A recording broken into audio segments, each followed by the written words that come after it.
or want answers with your knees on our neck. I can't breathe, eating my Skittles while I scribble my notes, contemplating on how I should vote. Got my back on the ropes. I'm from a hood where we learn from our losses. They come from a hood where they burning them crosses. We ain't the same. Panic's at an all-time high. I try hard saying I won't cry. Leave the house hoping I don't die. Looking up to the sky, say a prayer hoping I survive. Anthony Hill, 26-year-old war veteran, was at an apartment complex in Atlanta where someone said he was crawling around naked, knocking on doors, acting deranged, so they called the cops. Now instead of showing up and giving this veteran the proper help that he needed, he was shot twice and killed, unarmed and naked. Yo, these kids supposed to be the future, but they shooting them down. Over toy guns and music, they get stretched on the ground. It's cause they skin brown, they gotta drown in their own blood. While these cops getting slapped on the wrist by a judge. No accountability for what we see. Are you kidding me? They don't de-escalate no more, they shoot and go free. Unjustified justification. We playing in funerals while they playing in vacations. They get gratification. One nation under two different laws. The motivation needs no explanation, the system is flawed. They shooting up the mall, even killing in churches. With proof they get away with the murder. We can't break up a fight, have a broken tail light, or just run. If your phone is in your hand, they still screaming a gun. Get your wallet out your pocket, they get scared cause you black. Or kicking your door, put two on your back, and have the wrong address.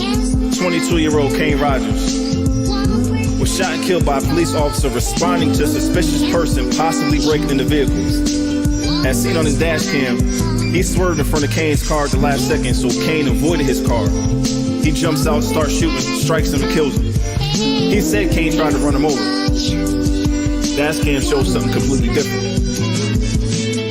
People putting pressure on politicians, the plot thickens. Purpose with a passion for past victims, the past hit hard. Scarred hearts in different parts of the country. Graveyards making plenty of money, while the scene getting ugly. But see, it don't make sense, cause the expense don't cover the suspense of being colored, while days are being numbered, and our nights are getting tougher. These ages getting younger, everything makes me wonder how we living in the land of the free, but your life is the price. Cops throwing bullet shells like rice, and a routine stop could be the end of your life, cause you don't have the right to be defending your rights. My nephew caught 76 from these pricks cause they flipped. Come to find out, it was nothing he did. Another young man, gunned down and gone. Rest in peace to Jamarion. Word. Jamarion Robinson, 26 years old. He was at his girlfriend's house watching TV when the cops kicked in the door and let off over 100 shots, hitting him 76 times. And all this was captured on Facebook Live. Investigators say somebody actually stood over his body and shot down into him. After they dragged him down the stairs and show his mom a picture of the suspect who allegedly pulled a gun on a cop, who was the wrong person. This is why I say it's the ballot or the bullet. It's liberty or it's death. It's freedom for everybody or freedom for nobody. America today finds herself in a unique situation. Historically, revolutions are bloody. Oh yes, they are. They have never had a bloodless revolution or a non-violent revolution. That don't happen even in Hollywood.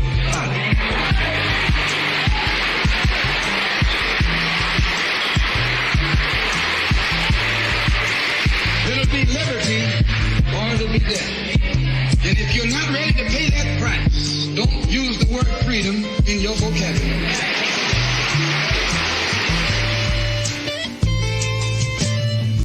First and foremost, my heart goes out to the families of Anthony Hill, Kane Rogers, and Jamarion Robinson. If you Google those names, you'll see their stories, you'll see the released pictures and video footage that's out.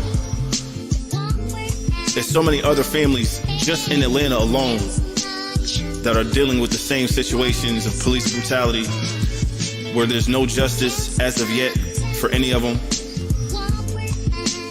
I'm not directly connected to him, but I am connected to Monteria Robinson, who is Jamarion's mom. And she's been going hard, man, putting in the work, making sure her son's case doesn't just disappear, helping these other families fight and push their cases. If you would like to help or support reach out to her on social media. I'm sure she'll get back to you when she has time. She has a lot on her plate. And again, man, I just want to send my heartfelt prayers to the families and everybody that's dealing with these police brutality situations across the country. Not everybody gets national coverage. There's a lot that has been swept under the rug. But I'm just doing my part to bring awareness. Peace.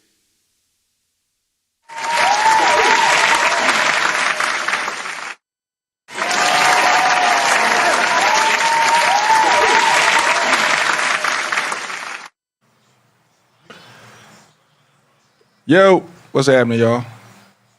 It is Tuesday, so y'all know what time it is. It's right on time, a little bit after 8:30, a little bit before 9 o'clock. It is time for Classic Conversations with JT and Lo. I am JT, and this is Lo. Hope y'all have had a good week.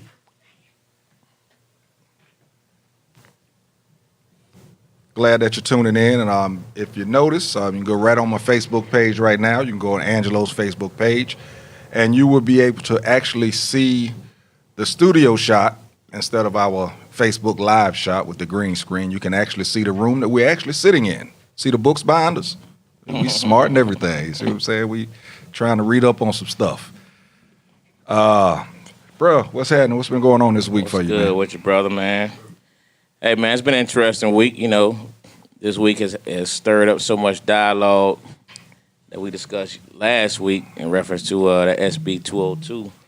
And I tell you, I've been talking about that all week long, man, and stuff we talked about last week about what they should cancel, and sure enough, it got canceled. I know. All-Star Game got It's crazy, canceled. right? Yeah. So, Tell you, man, I think somebody listening to us. So that was very interesting, man, and then to hear all the backlash from it has been. I'm glad it took that, I think, to get people to really see what's really going on. You know what I mean? So for those of you that didn't tune in last week, basically what we're talking about, the, what is it, SB 202? Yeah. The new voting bill that was kind of snuck in behind closed doors. And they had a state senator, is that her position? Cool. Young lady, that representative. Representative, yeah. Representative went up, knocked on the door, and blew everything up. So that's how most people found out about it. It's basically changing the laws, and in a way, what they're doing is they kind of how should we say it? They're doing voter suppression in our face. That's what There it they're is. doing. Okay, there it is. Yeah, suppressing votes. Hey, ain't no way to hide that junk. It's They're voter suppression basically- in your yeah, face. They're suppressing votes.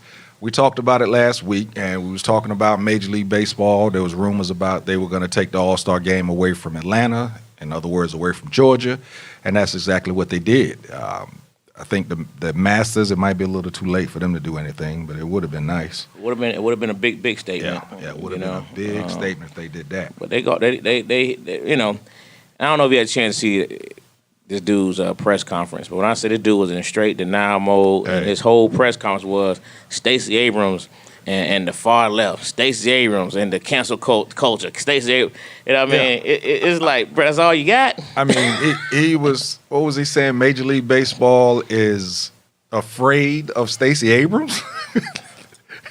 And what did he call it? The cancel culture. That was, I mean, I didn't see the actual press conference, but I saw some of his quotes, and some of the stuff he was saying was just, it was amazing. There was a few questions that nobody asked him, which I was disturbed by. Me and my uncle were talking about it, you know, because he said the same thing I was thinking was, why did anyone not ask him, why did y'all do it behind closed doors? Why was there not an open forum? You know what I mean? But nobody asked that question. The whole press conference, none of them asked, you know, why was it behind closed doors? Sounds like they were told not to ask that question. Yeah, sounds like they were told not to ask that question, because if you ask that question, we're not going to let you back. We're going to revoke your press pass, and that's why they didn't ask the question. So, but glad something was done about it. Sending a message, we're still not done, because somehow we got to get this thing changed around for real. I think a lot of other people in different states are finding out the same thing is going on in their states also. You know, kudos to JT and Lo for getting that out there. Yeah, man. Sure. Well, Yeah, man. We for the people. making a difference. I told you, man, this is about our community. We're making a difference out here. Hey man, what's that old country western show, man? Hee Haw, man. Man, I tell you, man, if y'all could just see Bo in here, man.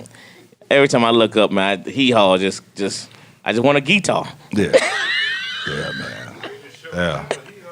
Yeah. Did I call back yet, Dwayne? I want to get. He's on the line. I want to get my breaks done. All right, so JT, want to get your braids done. Listen, man, we got this caller.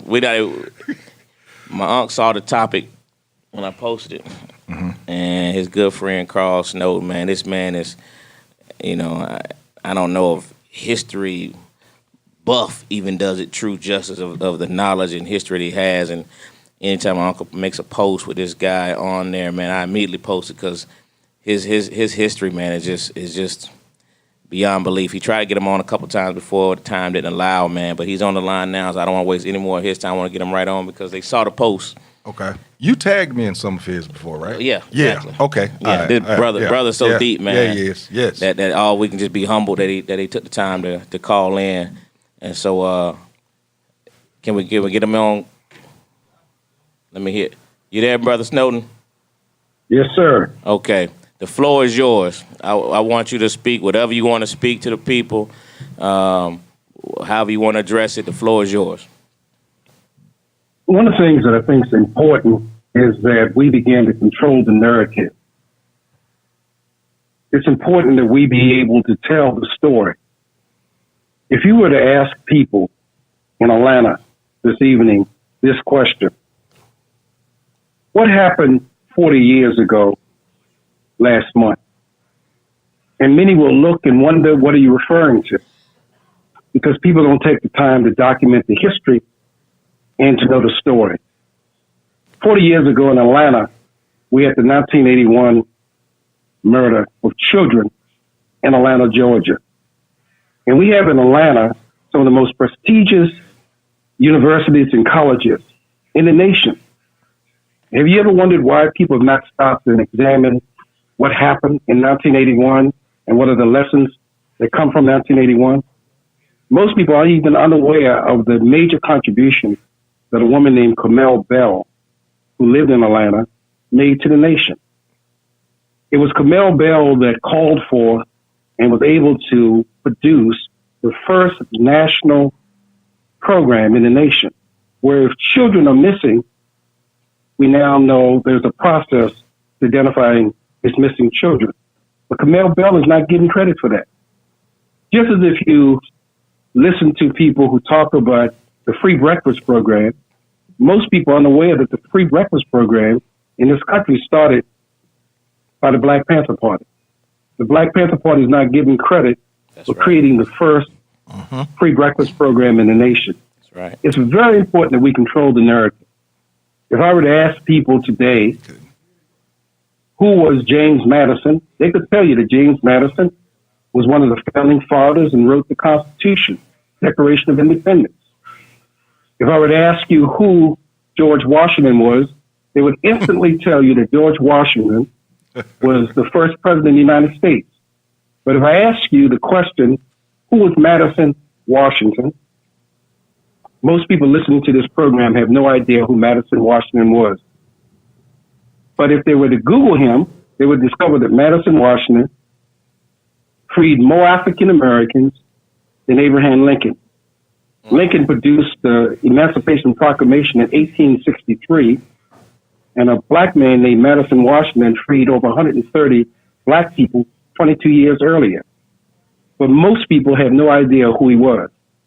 Just as if you ask most people about Kamala Harris, who's now the Vice President of the United States, they would tell you that Kamala Harris is the first woman who happened to be black to be Vice President of the United States and the first to bring a blended family to the White House. A blended family, as you know, is a racially mixed family. Kamala Harris, her husband is white and her kids are white. Most people have no idea that the third Vice President of the United States, a man named Mentor Johnson from Kentucky, had married a black woman And this black woman had 2 black daughters. And most people have no idea that this blended family was in the White House long before Kamala Harris even was thought of. It's that missing history that's so important. So one of the things I just wanted to do was to emphasize to people the importance of doing your research, knowing your history, and being able to share with people knowledge. Please Google Madison Washington and see who he was. Find out how he was brilliant, how he was able to free these 130 people. Look up a man named Kenneth Mentor Johnson, who was the third vice president. He was the vice president under Martin Van Buren. And the fact that he was married to a black woman at a time that it was absolutely illegal to be married to a person of another race. Those are the kind of histories that I wanted to share. As Louis Bracey probably told you, I wrote a book called Some People Watch Clocks, I Watch People. And the purpose of that book is to help to define what the narrative should be. Lastly, I want to end with this comment.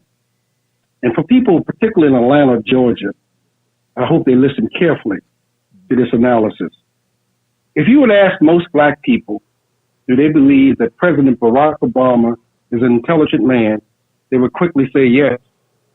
If you would ask them, do they think the Reverend Jesse Jackson is an intelligent man, they would say yes. If you ask them, do they think Minister Louis Farrakhan is an intelligent man, they would say yes. But when you ask them this question, since all 3 of these are intelligent men, all living in Chicago, why are they not doing what we're doing tonight? The 3 of us meeting, dialoguing, and having discussion. Why don't these 3 brilliant men, and they're all brilliant, get together in the same room in Chicago, since they're all from Chicago, and talk about how they can collectively address the issues facing the people of Chicago. And what you will discover is that the same way that they don't do it on a national level in Atlanta, Georgia, I can guarantee you that the vast majority of African-American elected officials and leaders do not meet, do not talk about how they can collectively move to address the problems facing the people of Atlanta, Georgia. The brother mentioned how a black woman knocked on the door of the governor of Georgia and was arrested. Have anyone wondered why no black men, seeing this black woman being manhandled the way she was? She's 5 feet 2 inches tall. 4 white police officers manhandled her. Where was the outrage? What happened to black men? I was listening very carefully to your excerpts from Malcolm X and Dr. King. They represent an era where black men who saw injustice rose up. The truth of the matter is, as I said to Louis Bracey, tens of thousands of black men should have converged in Atlanta at the state capitol. Absolutely. And said we will not allow black women to be treated the way this representative was treated. So again, thank you for this opportunity to share some comments and some observations, both concerning Atlanta as well as national issues. Say the name of the book again. Mr. Snowden, thank you for those awesome words. Could you we want to make sure we get the name of the book again. We want to post it on the site as well. Can you repeat the name? Yeah, the book is called Some People Watch Clocks, I Watch People, and you can get it from Amazon, which is the company that currently have the book. I like that title. Some people watch clocks. I watch people. Like that. I think your analysis of Atlanta is dead on, and we have to wonder why those things didn't happen, why there wasn't, more outspoken people coming in to this lady's defense, beyond the ridiculous law that was passed. But what about this black woman who was manhandled by 2, like you said, 6+ police officers unnecessarily? It's very, very disappointing. And I never thought about the fact of what you said about those 3 brothers all in Chicago. Right 3 there of the most powerful voices. You know, that's, in the speaks, world. that speaks volumes. And they're right there in the same city. Speaks volumes. Yeah, it does. Makes you think a little bit. Wow. Oh, One brothers, of the other things I'd just like to share with you quickly, 2024 and 2022 is very important. And of course, you guys are in Atlanta, Georgia, which was the home for Dr. King. And Martin Luther King Jr., who we understood, was actually murdered, assassinated 53 years ago this month. And every year, people pause to remember Martin Luther King Jr. What they don't do is talk about who murdered Martin Luther King Jr. And why. There is a memorial here in Anne Arundel County in Maryland. It's one of the few memorials to Coretta Scott King in the country, where Coretta Scott King, prior to her death, told the world at a press conference in Atlanta, Georgia, who killed her husband, Martin Luther King Jr. that's correct. The president at the time was a man named Bill Clinton, who some were calling the first black president, because he played jazz and was supposed to be cool. Well, she asked President Clinton, who was supposed to be a friend of the black community, to do her a favor. She announced that the people who were responsible for killing her husband was the United States government. She absolutely publicly stated that the government killed her husband. Right. She asked that the case be reopened and that we look at who killed King. And 53 years later, after the assassination of Dr. King, there had been no formal reopening of that case. Just as recently, it was announced by a police officer who was a detective working undercover in New York City that the FBI and the Bureau of Special Services, which he worked for at the time, plotted to assassinate Malcolm X. He said this on his deathbed. He gave a deathbed confession. And no one has moved to open that case. When it comes to murder, by the way, there's no statute of limitation. That's right. Murders that have taken place many decades ago can be reopened. And again, in Alabama, when the 4 little girls were murdered, and when Emmett Till was killed in Mississippi, those cases were reopened. In fact, in the Emmett Till case, they actually convicted the person who was responsible for the murder of Emmett Till. We should really be pressing to find out what really happened to Malcolm X and King, and why were they assassinated at the time that they were rising. You know, it's funny. When I was listening to the press conference and the news on April 4th, which had to be on Easter Sunday, was the anniversary of his death this year, and hearing, you know, how they led into the story and stated, you know, him being murdered, and they go into who assassinated him and do the little briefing on James Earl Ray, and I remember that dialogue that you just spoke of when Ms. King said that, and I remember the son Dexter they were fighting adamantly about saying, you know, and I think not Dexter, but Martin Luther King Jr. One of them went to the prison.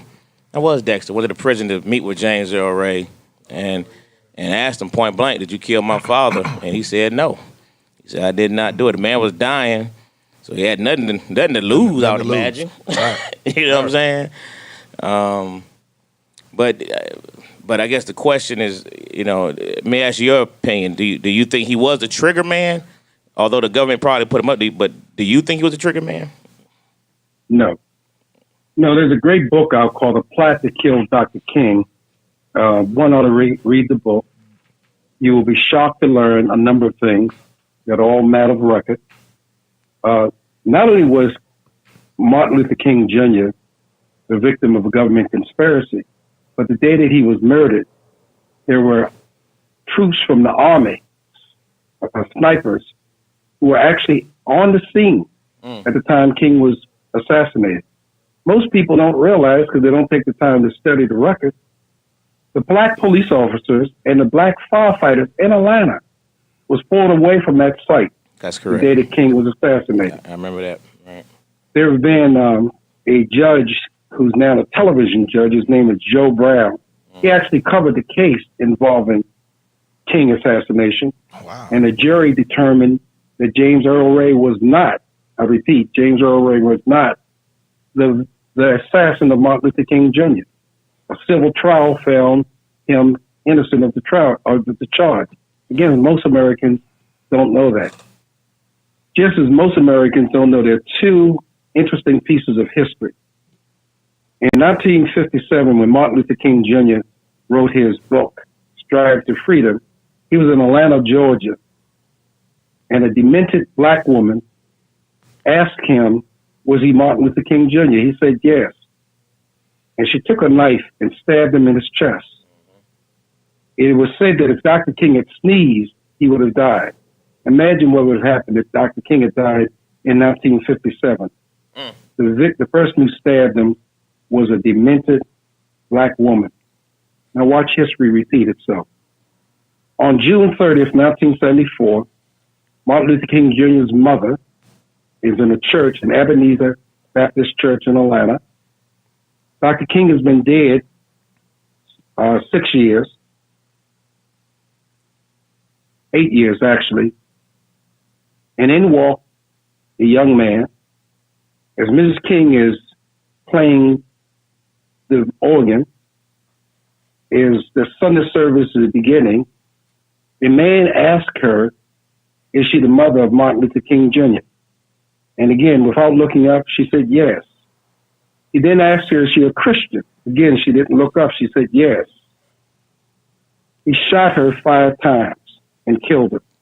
Most people don't even realize that Martin Luther King Jr.'s mother was the victim of an assassin's bullet. But here's the thing that most people need to know.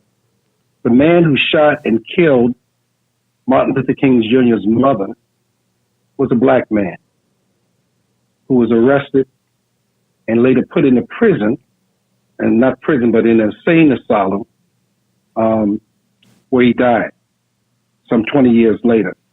It's just interesting how, if you look at history, you have this odd circumstance where supposedly a mentally ill woman stabs Martin Luther King Jr., Wow. and a mentally ill black man in 1974 stabs, or shoots rather, his mother and kills her. No one's looked at why. How did it happen? So I'm one that believes you need to pause when you see history repeat itself Wow. and just begin to connect the dots. Wow. That's deep. It's really deep. Yeah, I remember there's a thing about if he had sneezed, if he had just sneezed, he would have definitely died. That's powerful.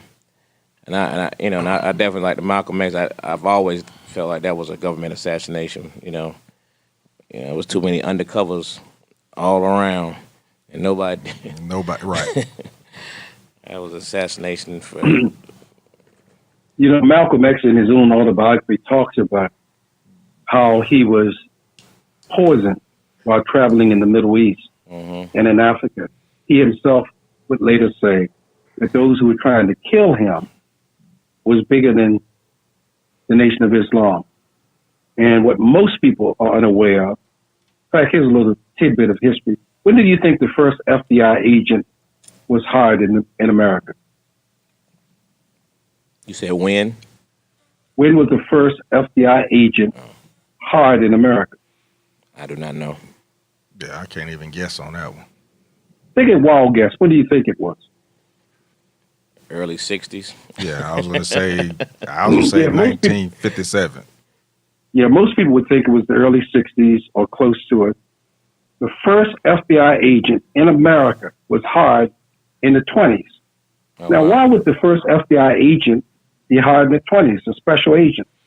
Answer, because he was hired to infiltrate Marcus Garvey organization. The FBI black man who was hired, was the one that gathered the information that later led to the conviction of Marcus Garvey and Marcus Garvey being exported outside the nation, outside of the country. He never went to Africa, Marcus Garvey.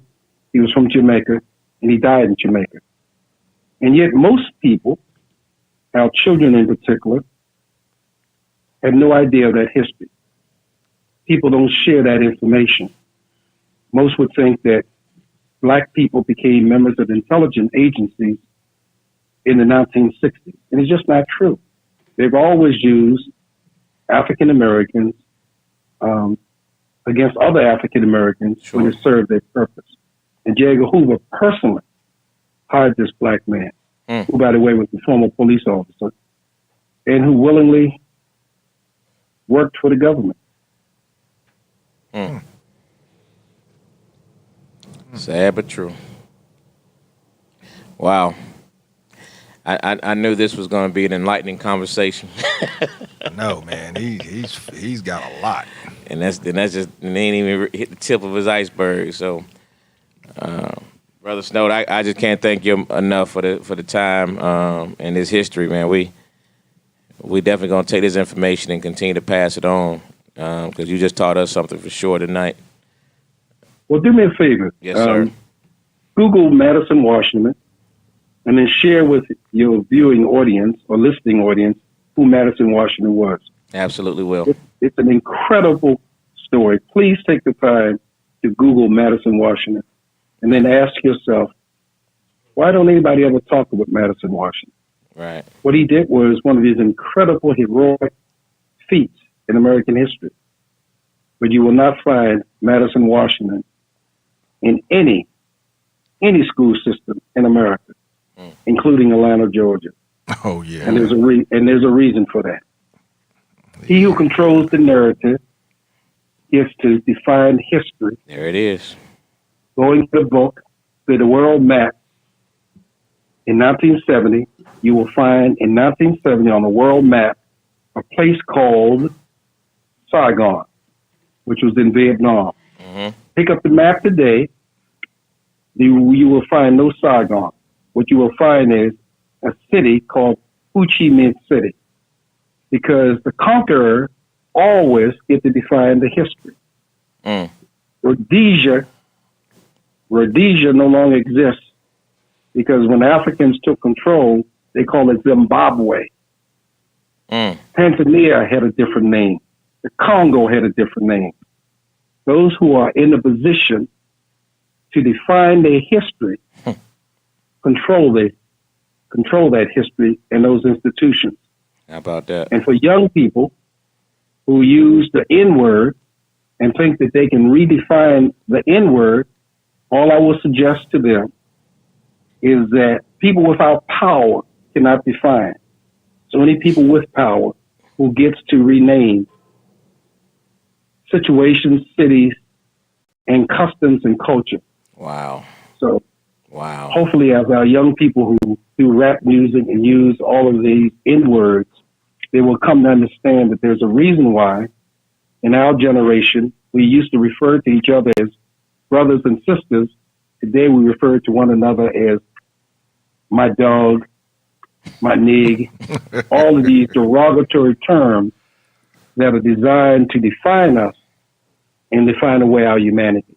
So again, thank you for this opportunity. Thank you for allowing me to participate. And thank you guys for what you do on a weekly basis to help raise the consciousness of our people. We desperately need programs like this, unfiltered, unvarnished, just true. There is a Russian proverb that says a bitter truth is better than the sweetest lie. A bitter truth is better than the sweetest lie. If you don't believe that, if you ever have a woman you happen to be with, try that bitter truth on her versus Man, that sweet lie. Yeah, that sweet lie get you every time. Yeah. That sweet lie buy you a little bit of time, but boy, when it come back, it comes back. Wow. That's so deep. Yeah. Now, quick question before you go. So the vice president under the third vice, Martin Van Buren. Martin Van Buren. You said his vice president was married to a black woman, and this was illegal. So how was he in office the entire time? Was there any changes? I mean, how did that work? I'm just curious to know. Did he finish the term with him and her in the White House? She was actually an enslaved woman. Okay. Wow. Just as you will recall, because people don't know this, Thomas Jefferson had a black mistress. Sure. Her name was Sally Hemings. Right. Hemings, and Sally Hemings had a son by Thomas Jefferson. People Right. don't talk about this. Suffice it to say that black women often were the victims of white supremacy, racism. Can you imagine a woman who happened to be black being raped in front of her husband, her significant other, and he does nothing Right. because of that oppression that existed? The next time you run into somebody who tells you the following, if I had lived during Martin Luther King Jr. period, I wouldn't let white people spit on me. I wouldn't let them put the water hoses on me. Man, I wouldn't do that. And my response is to people who say that, you'll do the same thing in 1963 that you're doing in 2021. Nothing. It's so easy to be able to say what you wouldn't do Right. or what you would not accept, when in reality, even today, a black woman is manhandled in Atlanta, Georgia, Wow. by 4 white Wow. police officers, Wow. and black men in Atlanta, Georgia, did absolutely nothing. Wow. Nothing. I like how you wrap that right up. How about that? Yep. How Tell about us what that? you'd have done back then when you ain't do it. And you ain't do it right last right week. now. How about that? I like how you wrap that in, sir. That's 100% accurate. Wow. I just can't sit up but thank you. Thank you. Thank you for this time and this knowledge. I mean, this was absolutely awesome. I mean, this was a history lesson for all of us, and we're gonna definitely. Dwayne has the Madison, Washington up on the screen now, so we're gonna definitely continue to share that, and I can't wait to read the story myself because I definitely not had it. Like you said, I hadn't heard of him. True story. So Hey, I'm listen. looking forward to it. There's people making comments. They're basically thanking you for the information that you've shared tonight. So, again, we really appreciate it. Be expecting a phone call for us to have you up here again. You probably done messed up now because you're about to be working on Tuesday nights. Yeah, because what you gave us tonight was a history lesson, and like you said, there's just so many lessons out there that we're not. Just not, like you said, not researching, not knowing about it. And most of us, when I say us, I mean us as black people, half the time we think we know it all already, so we don't want to listen. But again, really, like Angelo just said, can't thank you enough for this because I've learned a lot just from what you've said tonight. So thanks again. Thank you. God bless. Have a Yes, good sir. evening, gentlemen. And the same, sir. Thank you. Bye-bye. Wow. Yeah. Hey, man, let me tell you something.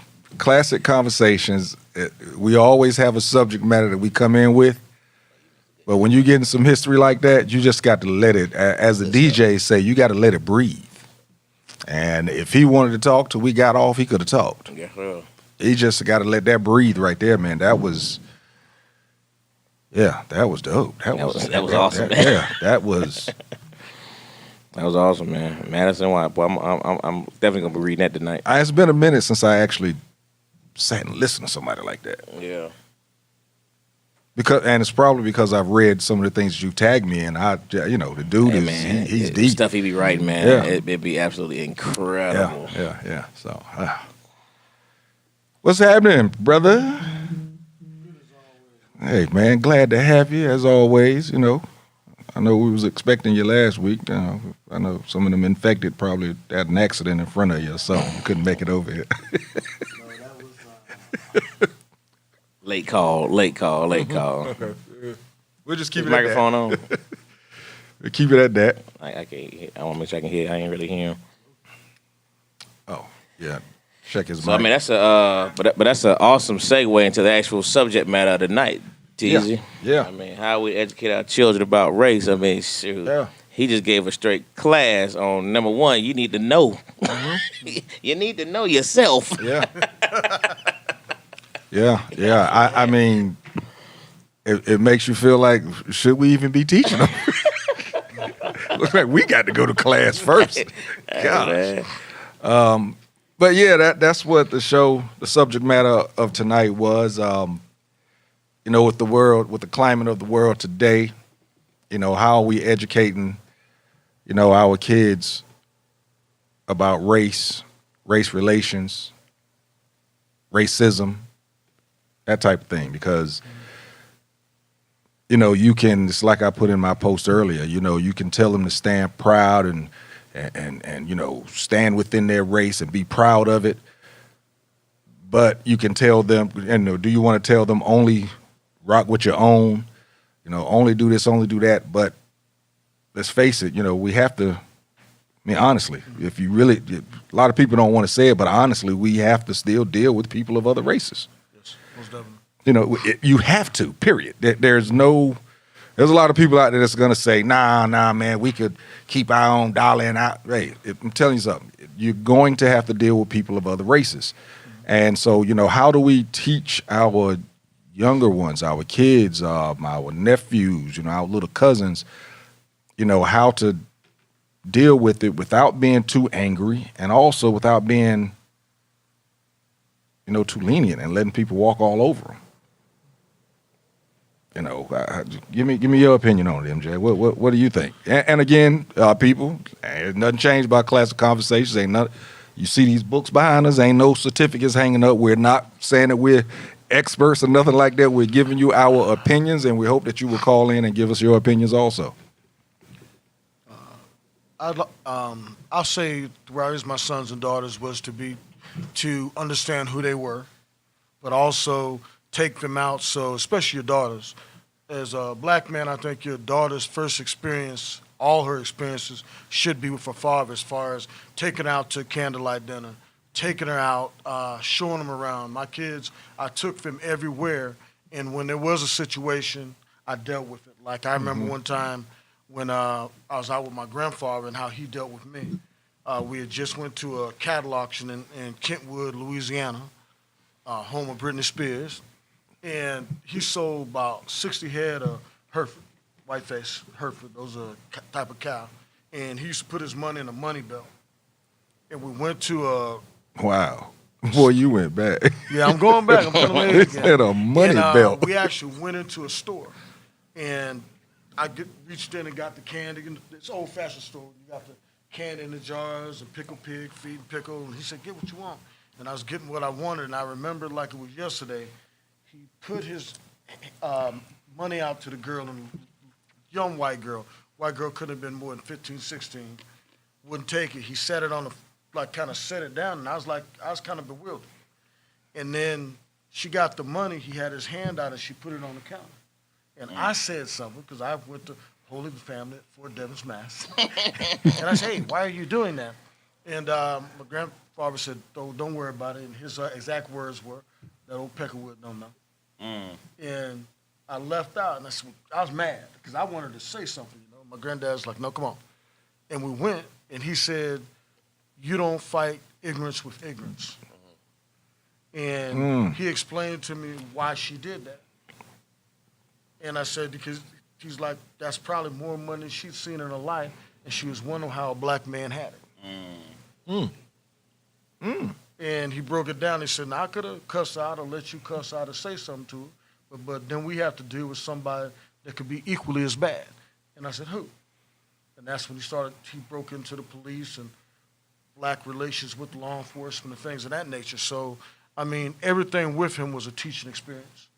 And I think if you treat it like that with your kids, if you take them out and they experience different things, they'll say, hey, why isn't the waiter coming? So I'm not one of those people. And since another thing going back to As a people, we have to start being loud and right. Yeah. And what I simply do, I said, excuse me, ma'am, go ahead and call the manager over. I need to talk to him. I don't even deal with the waiter because that waiter is not on my level. I called the manager over and told him exact sequence of events since we sat down. He says, sir, I'm going to comp your meal to you because they hate any brother that can halfway articulate shit. I said, no, you don't have to comp nothing. I'll pay.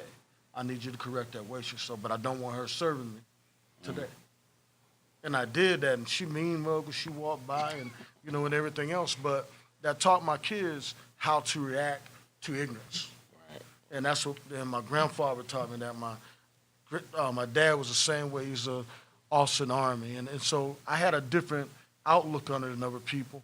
And I always went to mixed schools, so I know white people put their pants on the same way we do. And I think what hurts us as a people, no matter how educated we get, I've seen some of the most educated brothers I know, when they're confronted with a Caucasian, their whole mannerism and everything changes.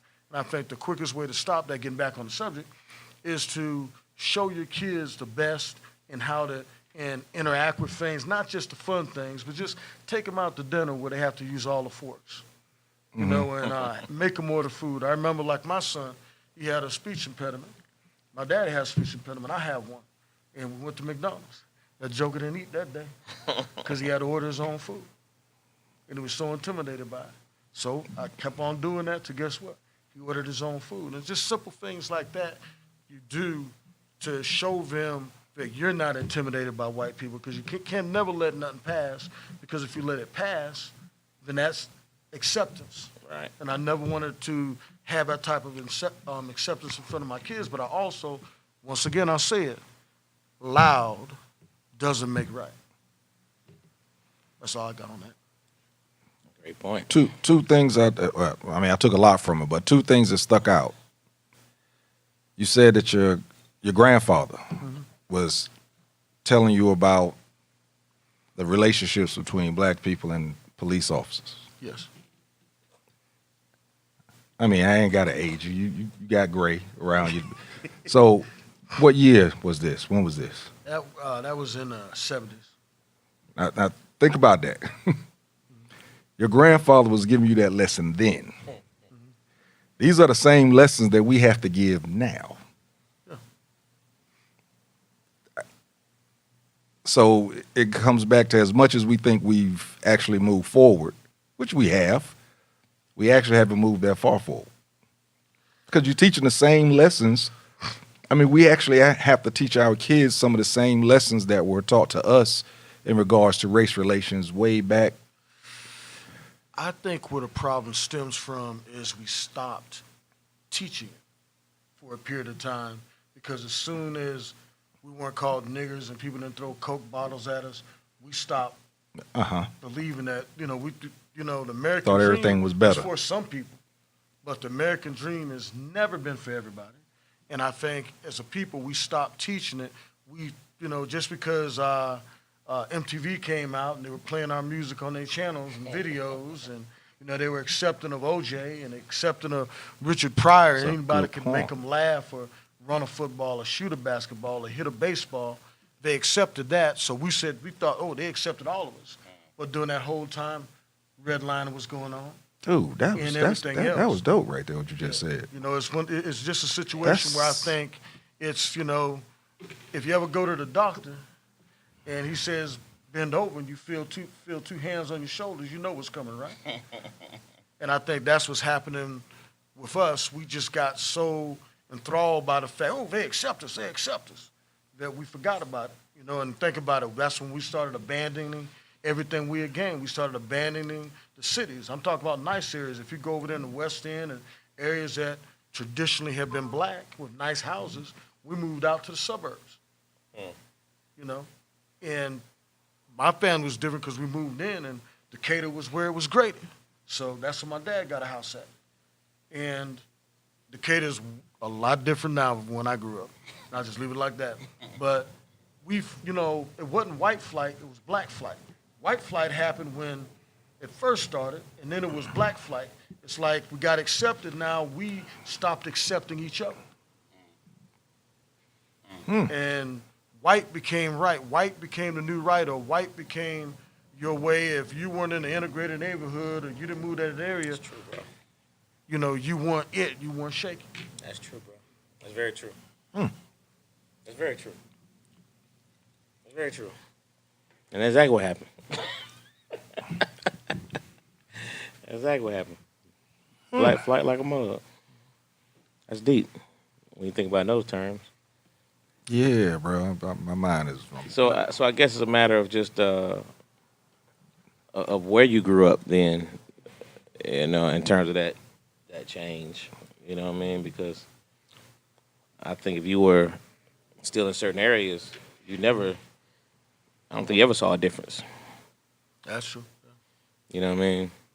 But, you know, if you had the fortunate ability to not be in certain areas and Right. then something happened, you'd be like, what? You know what I mean? Or, Oh, yeah, well, you know, it was everywhere, though. You know, because I It can was remember everywhere, yeah. when Harold Washington, I'm telling my age again, when Harold Washington was the first black mayor of a major city, and I was up in Chicago visiting cousins, and nobody in Chicago, you know what I'm talking about. My cousins went to St. Rita's, CVS, Mendel, and nobody went to the movies in South Chicago. So we went to the Burbs. And we went to the Burbs, and I had a Harold Washington button on. And I was walking with the Harold Washington button, and my cousins, and, you know, Black Stone Rangers, they were like, oh, my, you can't wear that, you can't wear that. And we went out there, and we were followed by a bunch of Caucasian males to the parking lot. And I think that's one thing I love to point out, because I think everybody from the North, and I've lived both places, so I lean more towards the South because I enjoy it more. But Northern racism is just as overt, but I think it's worse in a way because they're taught to stay where they belong. And it holds true to New York. Not That's so true. much now because That's they've true. taken over New York. But you Yeah. know what I'm talking Yeah, that's about? true. There's Yeah. certain areas that also you can't go to That's this true. area in New York. Right. You get your ass Yeah. whooped by the white boys. And Chicago's the same way. You didn't go to the Burbs for the same reason we didn't. It ended well that night because of who I was with. But that was simply from wearing a Harold Washington, but nothing else. Wow. Nothing else. Wow. So, I mean, I think what's happening, it's cloaked itself, and I think it's had a backlash because now everybody that's so-called made it in the black community, Afro-American community, we feel almost guilty for making it, so we're held hostage by the uncleans and the things the uncleans do because we know institutionalized racism exists in America, but we've beat it, so we feel somewhat guilty almost, so we try to reach back. But we don't reach back in a positive way a lot of times because we don't point out the things that we do. And one of the things that, I was listening on the way in, and like I said, when brothers like that, if we would listen more to them instead of people that bounce a basketball or can rhyme. Right. And I'm not saying they shouldn't have a voice, but make people earn their voice, not just because you got 1 million records sold. Right. Not just because you can score 30 and push the points. If we start holding the same people in self-esteem, like you said, that's a good point, bringing the gentleman on like that and hear it, because I grew up listening to Alipad. I grew up, different civil rights figures that I would interact with. Hosea Williams. Anybody grew up in Decatur in the 80s knows Hosea Williams if you hung out at Burger King, Church's Chicken, and things of that nature. And he tell us different stories of Martin Luther King, and that used to literally be my highlight. I know what I do. I see him parked, I knock on the window. He said, oh, go get me a two-piece. And I go get him a two-piece, bring it back to him, and he sit up there and talk to us. And I enjoyed that more than, because I already got a girlfriend who was sitting there, and he tells stories about Martin Luther King and how some people perpetrate. But I tell you what, people like Hosea Williams, he fed the hungry 365 days out of the year. It wasn't a show. Black mega churches listen. Please. Just don't eat on every other Saturday when you have your church T-shirt on. Right. Or just for Thanksgiving. Or Thanksgiving, correct. Right. That's good stuff. That's a true story, though. So, Loud but right. I like that too. Yeah, I like that. And Like and that's a great way of teaching, not just for race. That's just a great way of teaching. Period. Period. You know what I mean? Just how to resolve, how to handle certain situations. Man, it don't have to be loud. Don't have to be cuss. Don't have to be none of that stuff. I mean, you can be so much more effective without it. I mean, you can cut folk up and down, boy, just talking just like By this. just being nice. Exactly. It can light you up. Yep. By just being nice, you can really, like you said, you can really hurt them. And sometimes it takes a lot of effort, especially Sometimes when you might just outthinking them. yeah, because Because sometimes you're thinking and they're not. they'll hit something, boy, and you just want to snap, but you have to think about it and go ahead and come back at them, in that nice tone. And like you said, that'll usually get them. But I like that. If you're gonna be loud, you need to be right. But being then loud why don't be loud make again? right. Yeah, But why don't be make loud right. at all if you're right? Well, and I think a lot of it has to deal with command of the English language. I mean, we're Americans, face it. We're African Americans, but we're Americans. Yeah. And spoken language here is English. And I think if, we got to command it and be in command of it. And I think that helps a lot because, face it, I mean, a lot of times we interact with people. How many times, Sykes, did people go to jail not for what they did, but because of their mouth? Way too many. Or they talked themselves into jail. Talk themselves in jail. We trying to let you go, but we only going to be so many motherfuckers. They only gonna be with so many. Exactly. And you got one more. Yeah. And see, and see what happens a lot of times. You only got one more. And like I said, I think as a people, if we teach more just everyday living, because we don't want to own up to that. But I said, like, a lot of us, we moved up and out, and we're nowhere near where a lot of us other people are. Because African Americans on all levels in America, but there's only a few up here. Middle class is like this, and then others are like this. And that doesn't make them bad. It just makes them, a lot of them are in that situation because they were never taught. It's babies having babies. The U.S. government was involved in bringing crack into the neighborhoods. But think about the detriment, how many lives that destroyed. And then when you have institutionalized racism, redlining, biased police tactics, all that going against us, and then you're not in command of the English language, or you're putting yourself behind the 8 ball, because at the end of the day, I don't care how many, bean pies you sell or whatever, at the end of the day, you have to interact in Exactly. a racist society, and to be able to make money in that society, you need to put the best package forward. That's not cooning, that's not Right. assimilating, that's just being the best person you can be to move your family to the next level. And I think if we go back and teach that way, and honor, like, say, when, don't make such a big, I'm not saying don't make a big deal about it, because I was an athlete, but I think if we start making a bigger deal out of scholars, because I remember first time I met Bob Herner and Dale Murphy of the Braves was because I was on honor roll, and you used to get tickets to the games. That's one thing the Braves did. That's right when Channel 17 hit. And so they were doing the pan shot, and then I don't know how many times I was sitting behind the dugout because they'd bring everybody in just for that one shot. So, I got to interact with the Braves players and saw that, but it was not because I was a good athlete, but purely because of my grades. Right. And if we start honoring that, the one person I think stands out above all else is LeBron James. LeBron James isn't talking about Black Lives Matter. No, he's talking about making lives matter. And the lives he matters is a black youthie in his school. His school, some other brothers, has been trying to put together a school for years. LeBron James did it. So he put not his mouth, but his money where his mouth is. Right. And if you notice, LeBron can hang with the best of them. He's 100% down. But see how he sounds when he gets in front of the camera. What did he do? He pulled his brothers up, and it wasn't just in name and dapping up and getting tattoos together. It was the fact that the ones that didn't have it, he sent them to school to get exactly what the group needed, and there's not a dime that goes to anybody outside his group. That's right. And I mean, but that's not celebrated. Think about And if it that should would be. be. It and I'm not. should- and this it- might sound racist, but it's not meant to be racist. Well, see, the thing is, not to cut you off, but that's the same thing that not Kevin Garnett. He did the exact same thing. Yeah.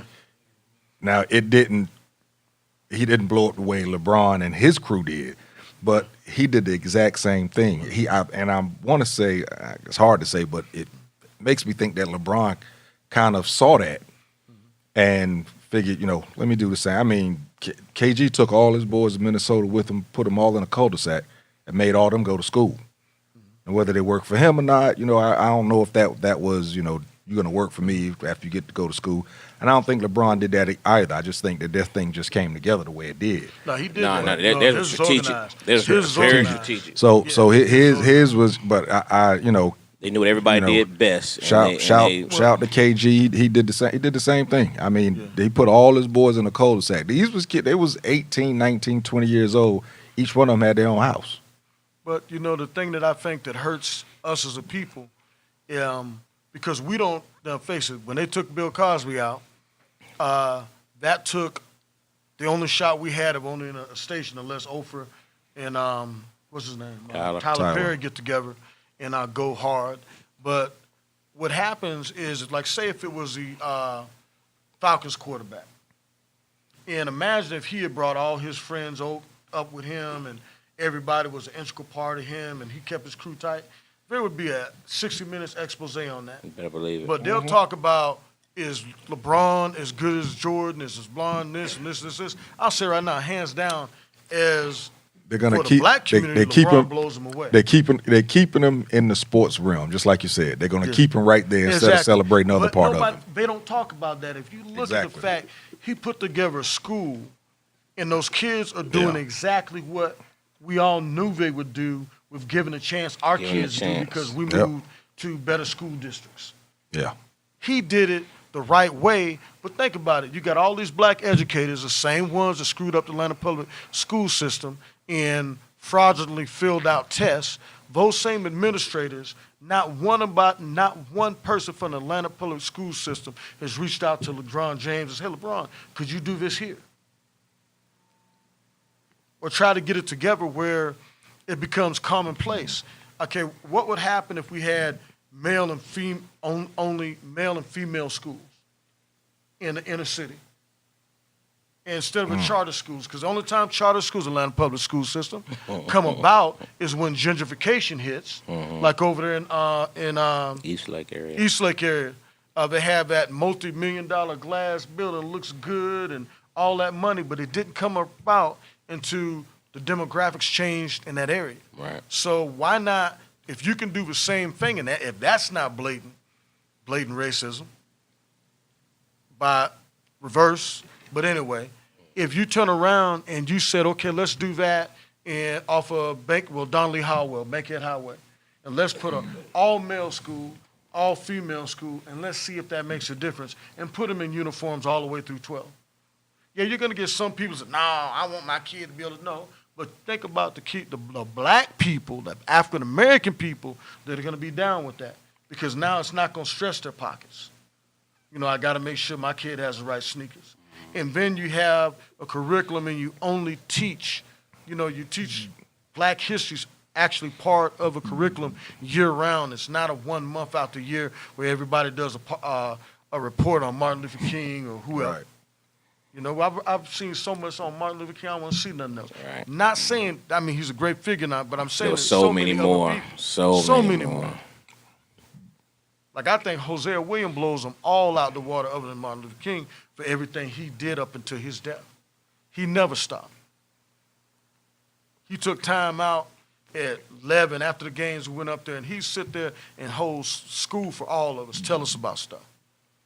We used to have shows like Alley Pat, where you heard black men talking about African-American, it is black, and how to deal with certain situations, just like we're doing now.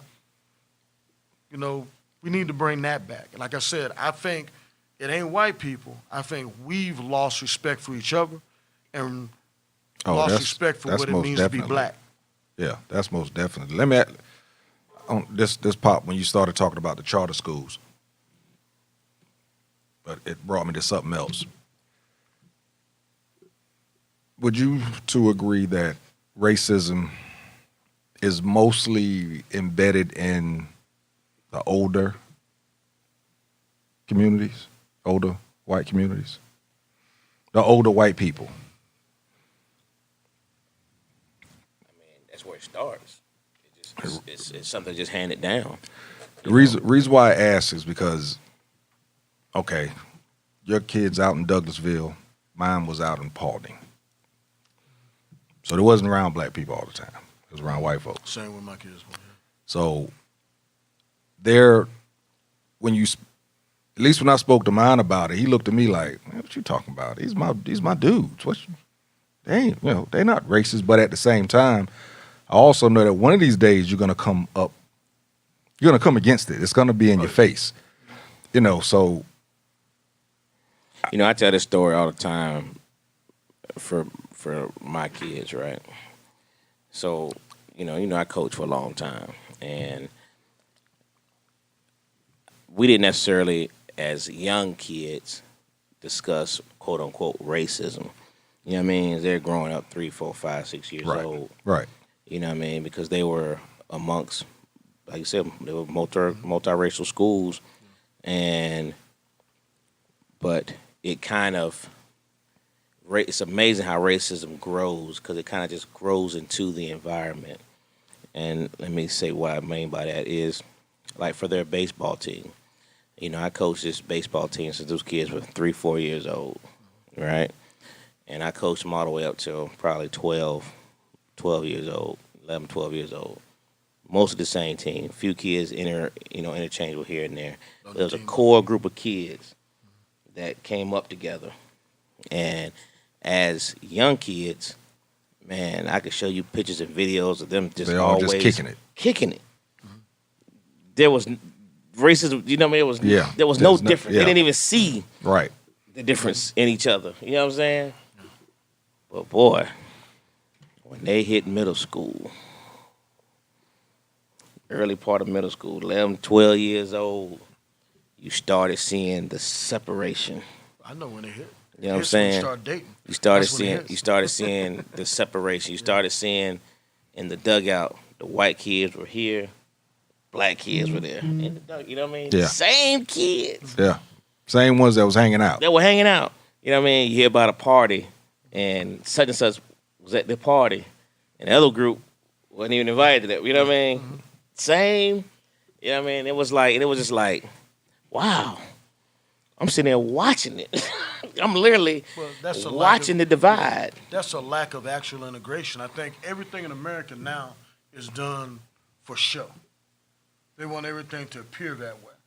And I think as African Americans, we've got our head in the sand, like an ostrich, because America's passing us by and we don't care to look at it.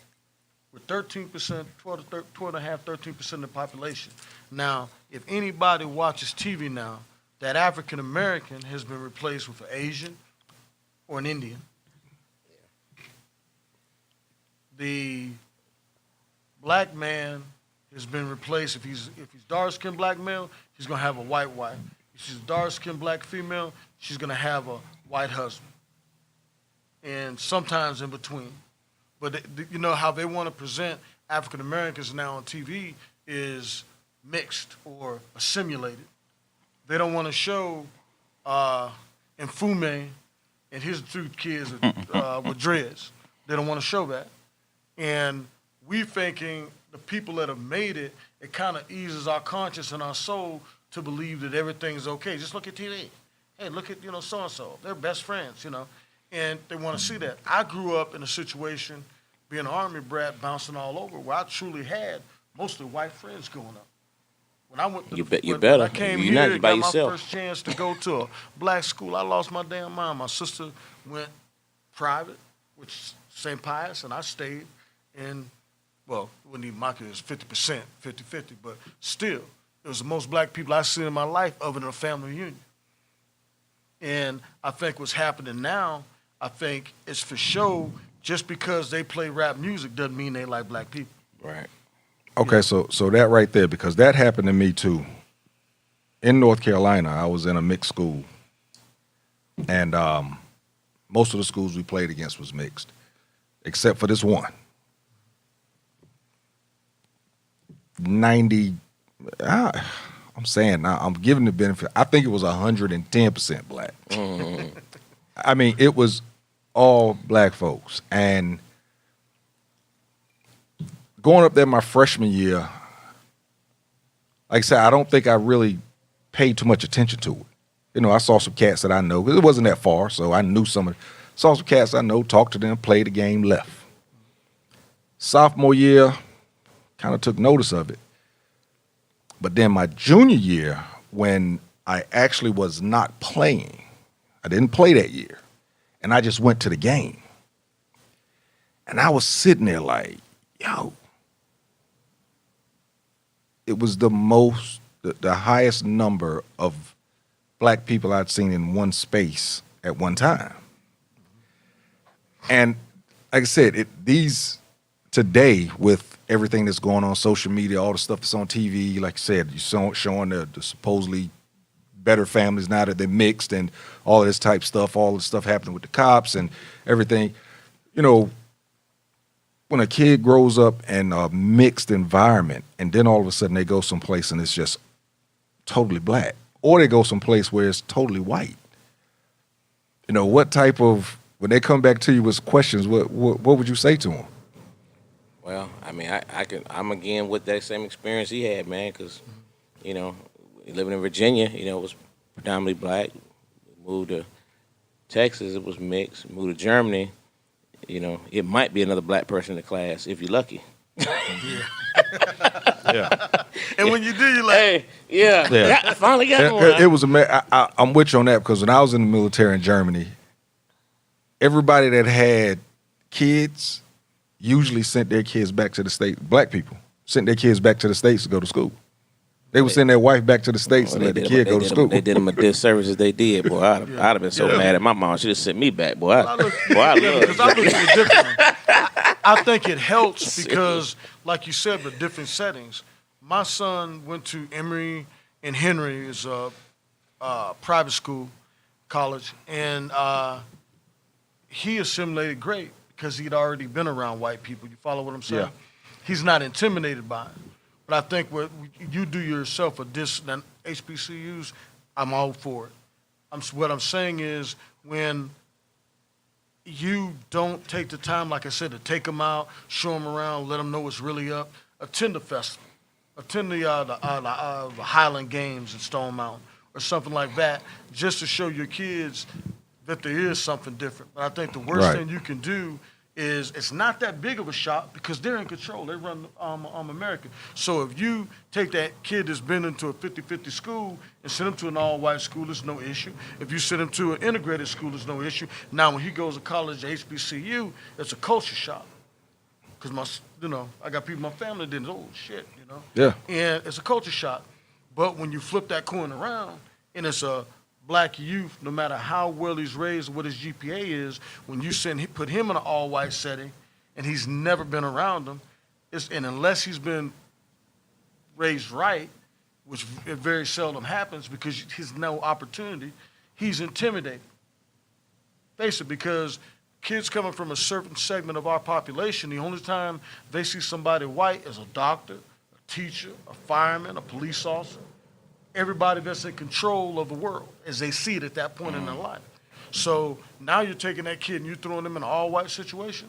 And that's why a lot of times we wonder why black kids don't score higher on standardized tests. My kids didn't have a problem because in the home was spoken. Now, we can joke around, they can kid around, but at the end of the day, my kids ain't answering me, what up? Right. What be up or what be happening? I don't allow it. Now, I know that once I left the door, of course, when they were with their friends, they're going to do it because I did it. I also happen to be around black people when I went to City Cross. Oh, my God. But the fact is that I also had a stronger base, actually, on what it meant to be a black man. Because my dad taught me from an early age, being a black military officer, black kids say, don't embarrass me out here, you know. Don't do this because I always knew you're held to a higher standard. And whatever you did was actually a reflection on your parents. Absolutely. No, and on us as a people. I was taught by my granddad, my dad, and my uncles that it's a reflection on black people when we mess up. You know what I'm saying? Yeah, and it's funny to say that because I grew up not on the reflection on black people. I grew up trying to make sure I wasn't acting a fool out in public or doing something stupid because I didn't want it to reflect on my mother. Then later, you know, my things broadened out for me a little bit, you know, and I recognized, you know, that we as a race has to show and show the right way, that type of thing. That's when that came down I'm maturing towards too. me. My mama, I was scared. Oh, yeah. I like, well, I cannot let Miss Brady find boys. I'm telling you, that's what it What? was, bro. It was. Right. I knew because she was a single They parent. want them problems. She was a single parent, and back in them days, let's face it, you know, if you left your husband and whatever happens to you, it's your fault. I didn't want that to come down on her, so, you know, I was thinking about stealing something. I made sure that I stole it the right. No, I'm stopping. Made sure I ain't get caught. No. That's real, yeah, man. Yeah, that's I grew up that way. And it's a lot about who you hang with. That's the one thing I stress Yeah. with my boys. Me too. Is who you hang with goes It's a along. reflection It's of a you. reflection of you. You know what I mean? I tell them all the time, man, be careful of the friends. Be careful, you know what I mean?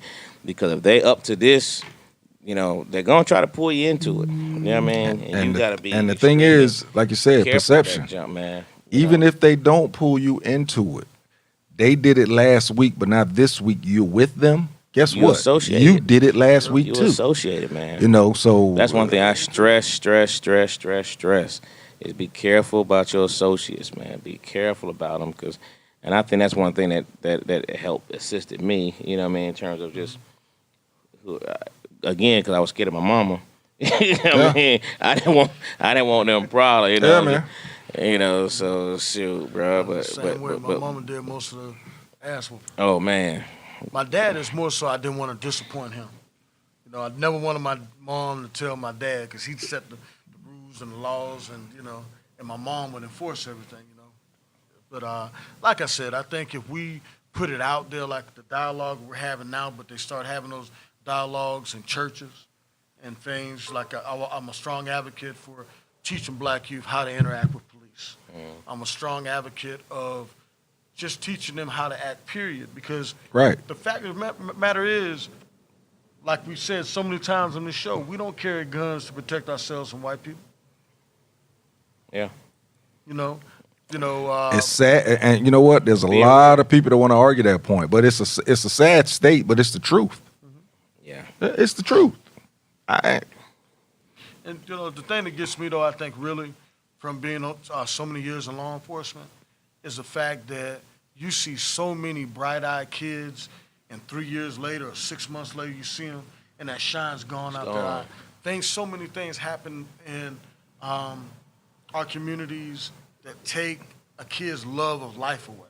That's very true. And then, because I can't imagine seeing some of the calls I've gone on, some of the things I've had to do, and seeing kids standing by looking, and instead of the family doing this, they all sitting there right there with them. Right. Kids running around, and right there, and there's a dead body. And then we've become so accepting. I think, honestly, as a people, we're all traumatized to a certain level. Yeah. And until we start treating that, or they actually have somebody study it and find out what effect that actually has on us, we can't move forward. Because you see kids that just are dead-eyed, just like when you know, in a shooting situation. You see how an officer looks after he kills somebody.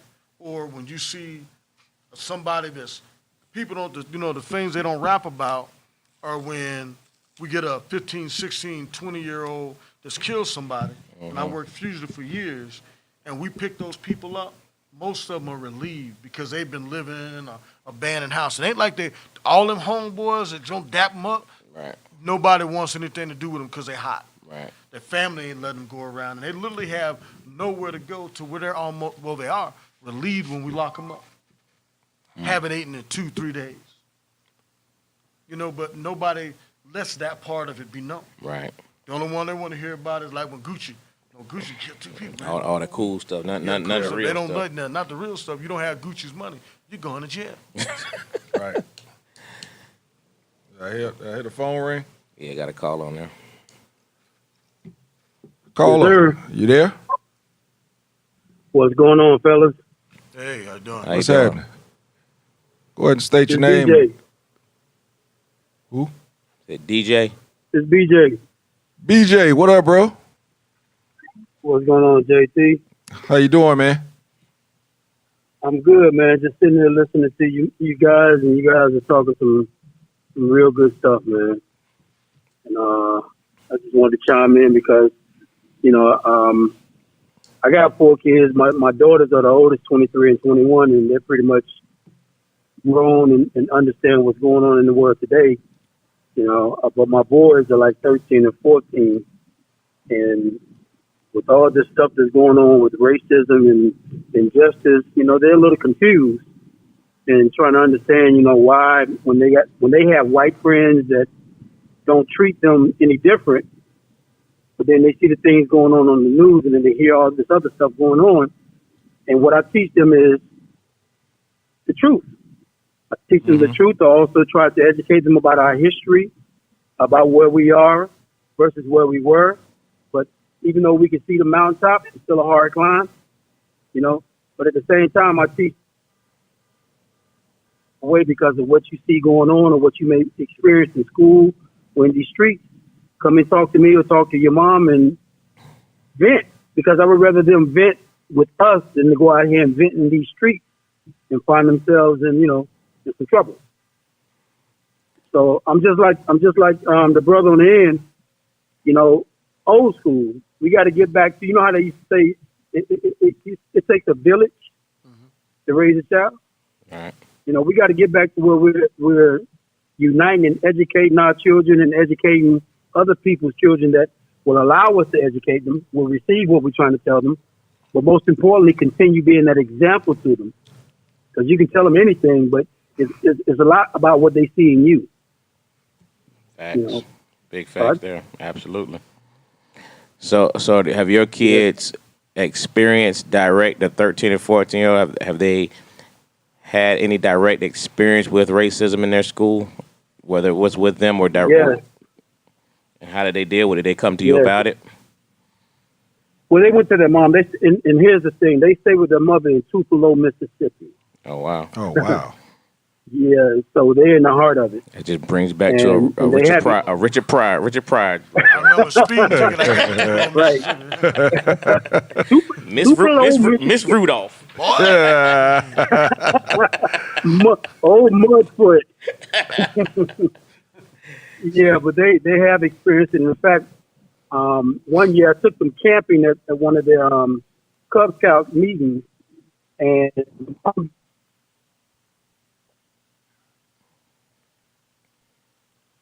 Still there? me not knowing that we spent the night, but the other black family left, and we were the only black folks there with all these rednecks.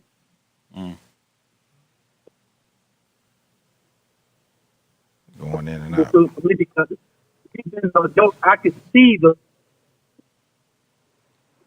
eyes looking at us. They couldn't, but then they couldn't understand why the other white kids wouldn't play with them. So they definitely have dealt with it and seen it firsthand, but they just didn't understand what it was, completely. Right. And when you explained it to them, how receptive to them were they?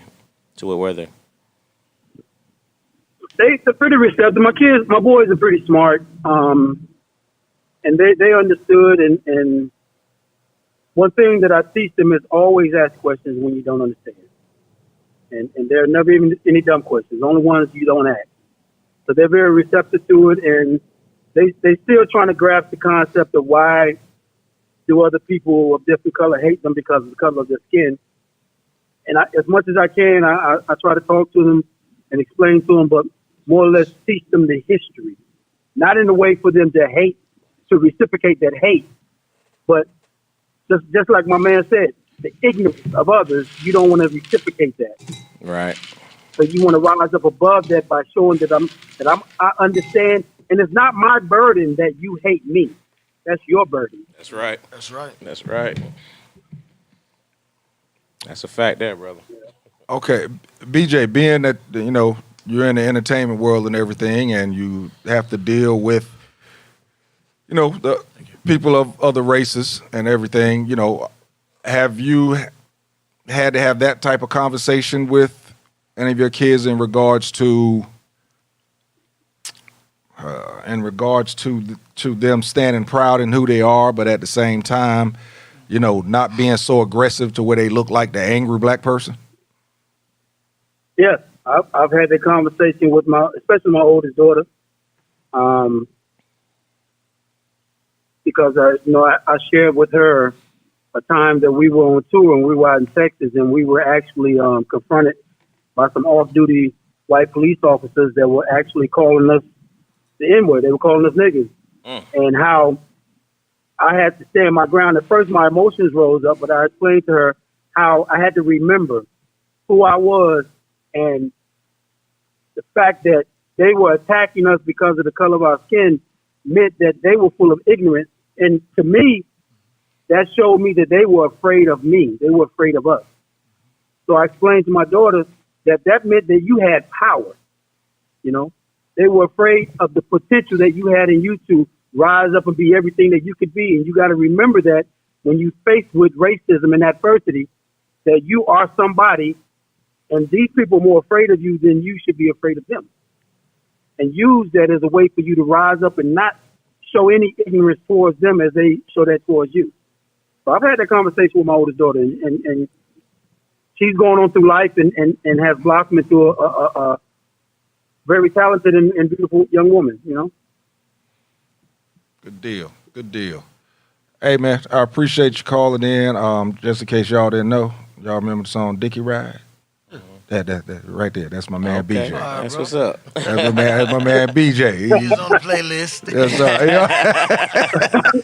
The Southern Players. Southern Players. Yeah, boy. Yeah, that's him. That's what's up. That's what's up. That was Hey, man. y'all boys keep doing what y'all doing, man. Hey, listen. Man, appreciate y'all.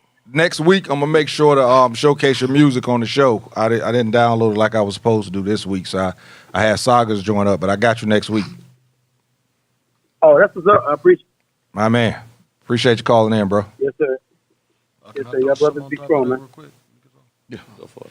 Hey, I'd like to say to everybody that's listening, he did bring up a good point. He said there's some off-duty police officers were cursing him and calling him the N-word.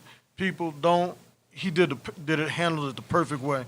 If somebody that has the ability to take your life and take your freedom, then and there is not the time to fight.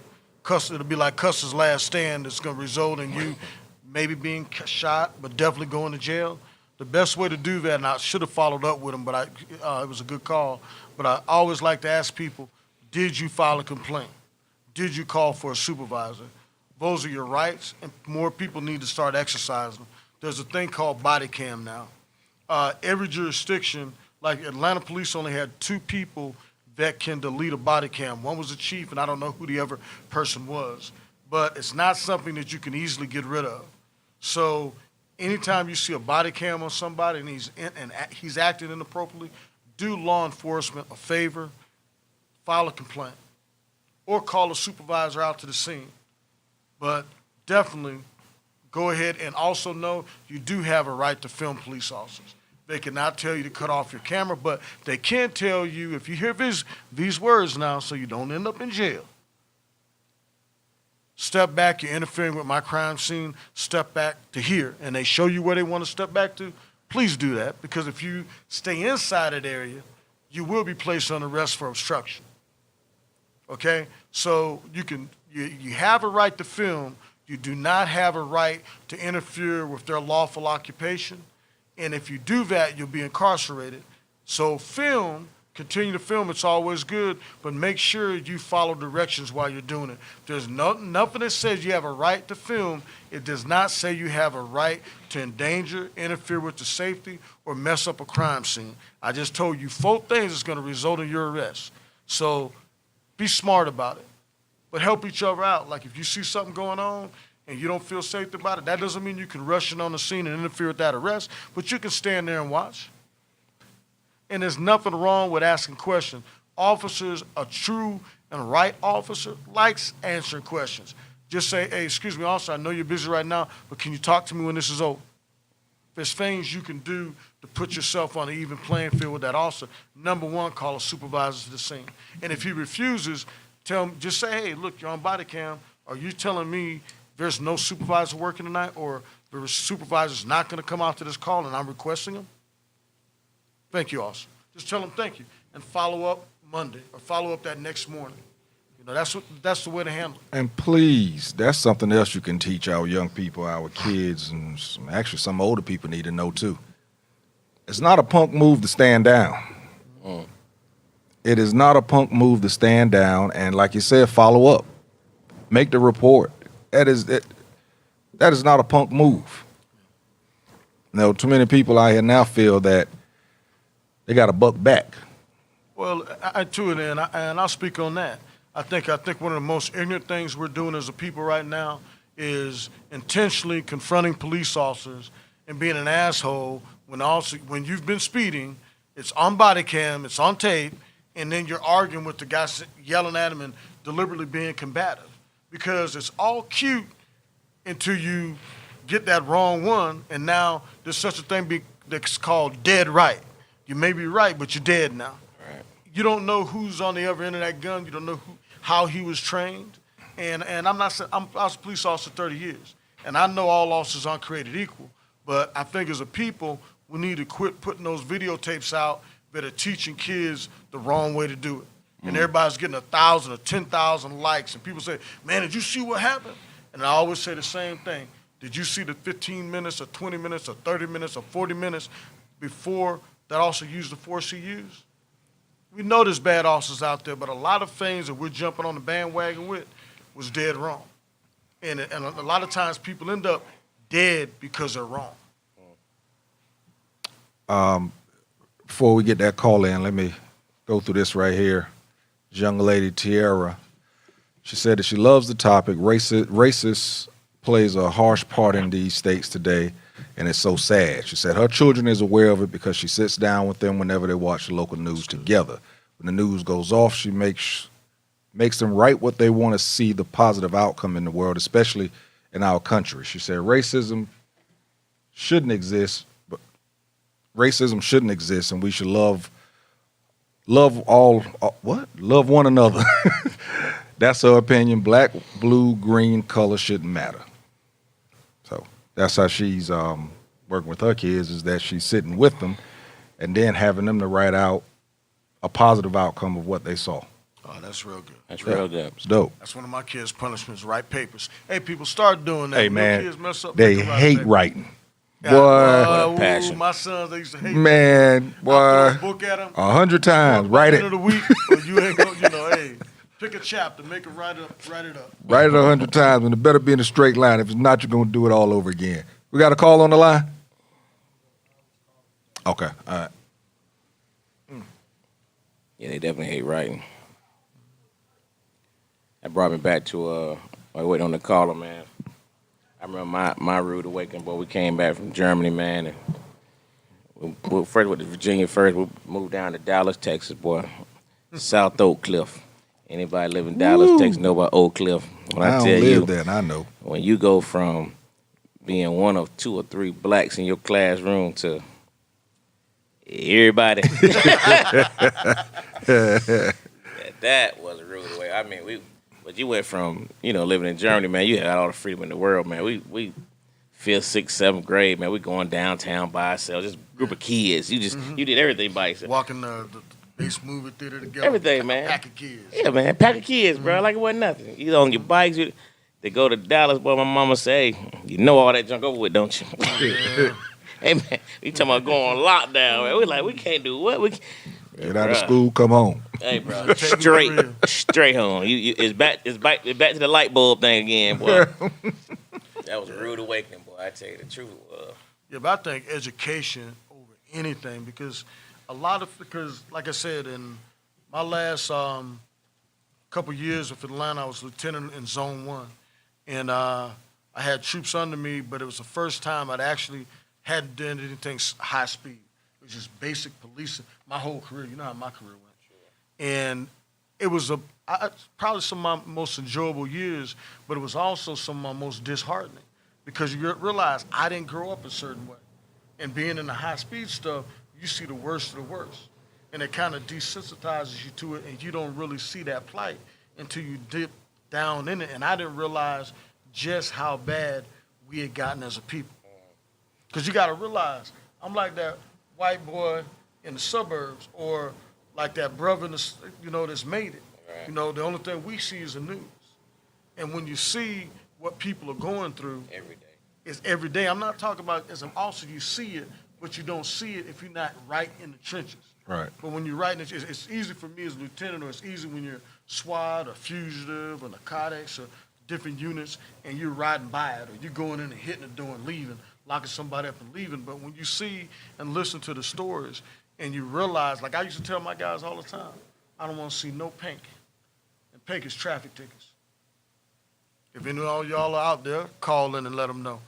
And I only want to see green. Green's a misdemeanor tickets. felony arrest, because I don't believe when you're in the hood, giving somebody a ticket is actually, okay, now that kid can't go to Lakewood to watch the game this weekend because daddy's got to pay that.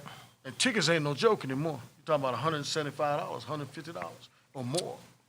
And so it's, it's little things like that. But if we all start not just jumping on the first bandwagon and making heroes of people that were mistreated by police and abused by the police, that's not a good reason for us to make them into a martyr or make them into a hero. They're not a hero. It's good that the incident happened so we can get rid of that bad apple police officer or bring more attention to what's going on to us as a community. But don't make somebody that's a criminal into a hero, no matter if they get killed or not. So sorry, so sad, but you live by the sword, you die by the sword. You can't pick the verses in the Bible you want to live by or part of the Bible. It's the whole thing in totality. You live by the sword, you die by the sword. Same thing with officers. When an officer goes out there and he's doing wrong, I'm not going to name the name, but you know the officer I'm talking about. You know what he was doing and he got killed. Right. And so there's things that happen in our communities as law enforcement that that officers are ashamed of and officers want to happen. Believe me, when Rodney King went down, officers were cheering. When the OJ verdict came out, that's probably the most divisive I've ever seen law enforcement, was when the OJ verdict got read. You got some officers that were so upset that they actually went home. Some white officers actually went home. They were that upset about the verdict. And you had black officers that they were excited Right. because they knew what it meant. Right. So it's polarized. You see what America really is from a law and law enforcement more than probably any other job. That's a fact, man. Like I said, white America is changing, but you got to realize probably 80% of our population is New York, Philly, Cleveland, Atlanta, L.A., Detroit, Chicago. If you take those cities away, probably be that easy 80% of our population. Maybe throw a couple other cities in there, chocolate cities. But once you get outside of those cities, once you get out of metro Atlanta, Atlanta changes. You go down to South Georgia, it's a whole difference. Whole different game.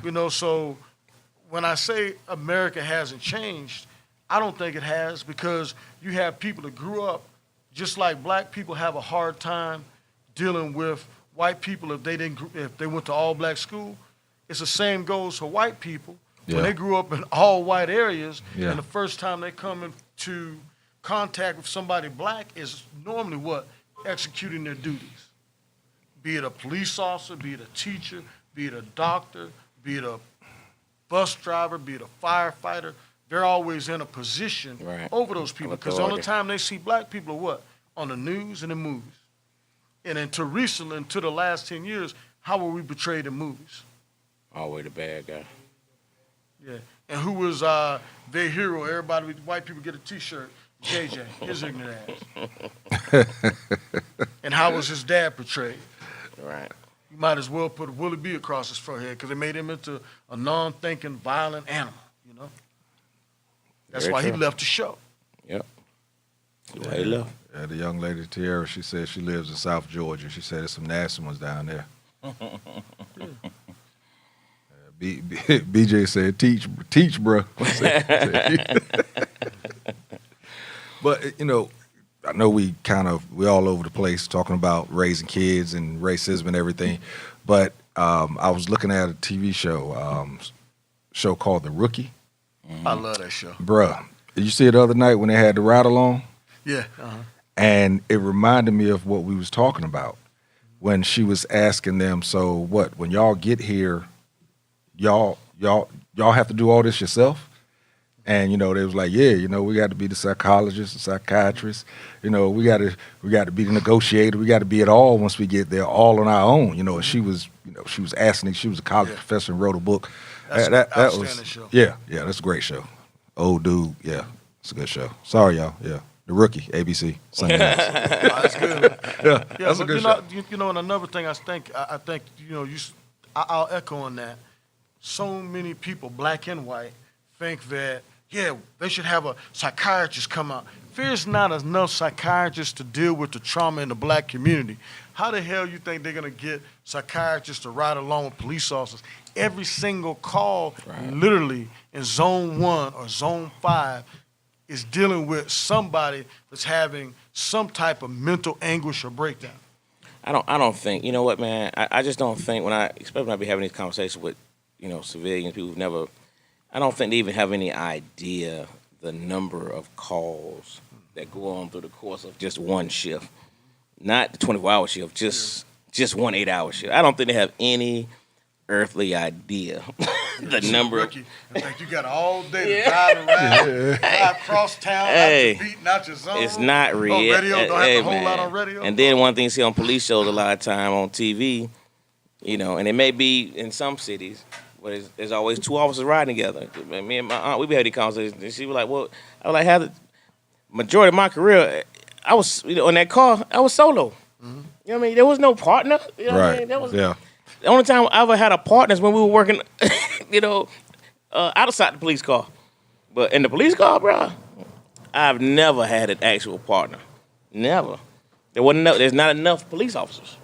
Tell you what, man, y'all are really talented to work them laptops and drive too. That's some talent. That's some talent. You know, in the TV shows, you have one person working a laptop, but I see them cops pull up behind people. I'm like, damn, boy, he's on a whole laptop. But it's the worst thing about law enforcement, because I can say that because I used to get on my guys. They would literally be in the same precinct and say you and me on a call together. Well, you'd say, hey, Psych, come here, hey, man, what the fuck happened? Them motherfuckers would sit there and text each other. And they got to the point I had to get in my sergeant's asses because I was, hey, you know, why don't you 26 on that call? So, I'm about to say his name. I said, why don't you 26 on that call? That means arrive. You know, I got in his ass, and he says, no, LT. He texted me. That's what and I the next 5 roll calls, I said, we will not have any more of that shit. Because once it's helping the people. Because I want documentation of everything that happened. That can hurt the officer, but it can also save the officer's ass if he's calling for help and asking that supervisor, hey, this is what I got. But if you texting, you're right. But you texting, and that's not a city. Right. I tell my sergeant, I said, that's not a city cell phone. Right. So if they text you from the personal cell phone, everything you do on that phone, open records, is going to be shown to the jury. All your quirks, all your pictures, and everything else. And your wife might be in the audience. So, all your pictures? I say that jokingly, but, you know, it's just amazing me how people today, and it's not just citizens, law enforcement they're not good communicators. I know one reason I can come up here and be on this mic because I've been communicating for the last 30 years. I've talked to people at their worst, violent, try to talk people off a ledge, you know, shooting incidents and still have to function as a supervisor. So you see that, and now these guys, they're just as desensitized as the citizens we're policing. And I think that's something too. Take them PlayStations away or give your kids, like I do, well, used to a period of time that they can use. Just don't let your kid, but see, what we become is what we used to talk about them about. Remember what every comedian had a joke about, the white kid at the store. Now, how many times you seen black people do shit that back in the day would have got your ass knocked the fuck out? And so it's not there anymore. The communication isn't there between the parent and the child. And I think that extends a little bit from, it's like we've assimilated and taken everything from them. But when they take from us, they just take our best. They take our music, because jazz right now is 100% white. Good jazz. They're in the blues. And I'm not saying anything about it. I mean, I love that part of it, but the part I hate is when we were growing up, did you hear about black people popping pills? You'd be ostracized. Popping now. Yeah, you popping pills, doing lines, heroin. We're allowed to be in our music.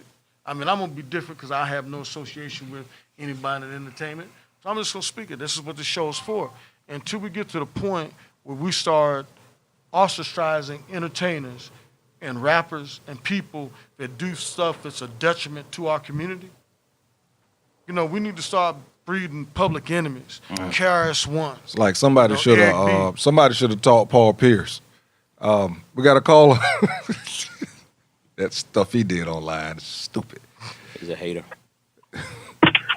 Caller, you there? Hey, so how y'all doing tonight? What's up, Jaron? Hello? Oh, that's your guy. What's good, brother? No, how y'all? Good, man. What's happening? I just Good, bro. Yeah, I don't know where to chime in at tonight, man. Y'all been bouncing around and covering a lot of good subjects. You know how I get up here sometimes, man. We come in with a subject and then somebody, we kind of start talking about things and we keep it rolling.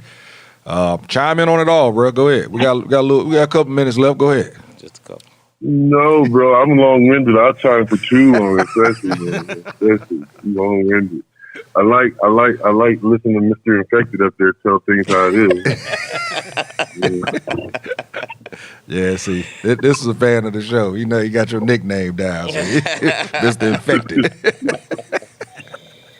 Okay, well, I'll tell you what. I say all that out of love for bro, because bro be right on point, though. Oh, no doubt. So, well, chime in on this part in regards to the racism with the kids. You have anything to say about that in regards to raising them and making them aware, but at the same time keeping them to where they're not so aggressively aware that they're a detriment to themselves?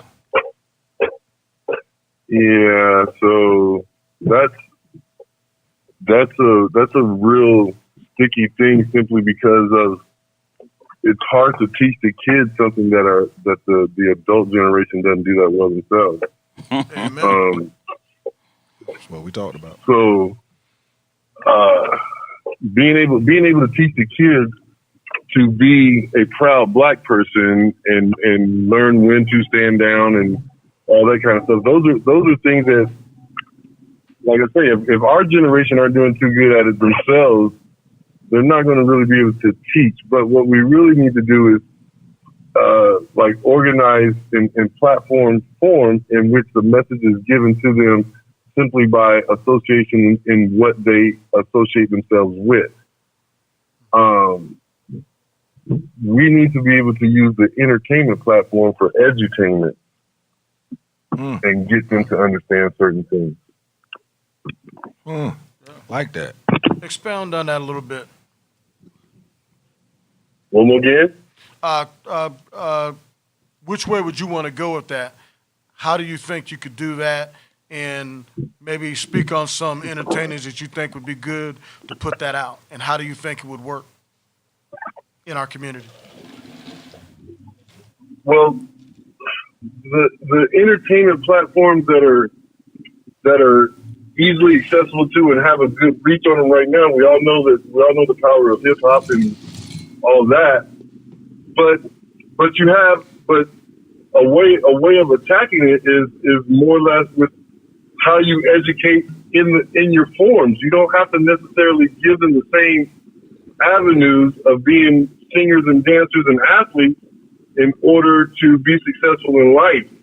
And that's the message that a lot of them are taught. If they don't know how to be a singer, a dancer, a rapper, an athlete, then the next thing that they're taught is, well, maybe you might want to own a brand instead of being a customer, own a brand.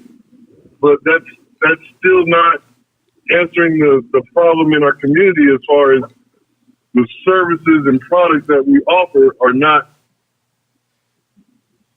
They are not long-term money. They're short-term money. They're fad businesses. Like, we'll open a clothing line. We'll open a shoe line. We'll start selling candy.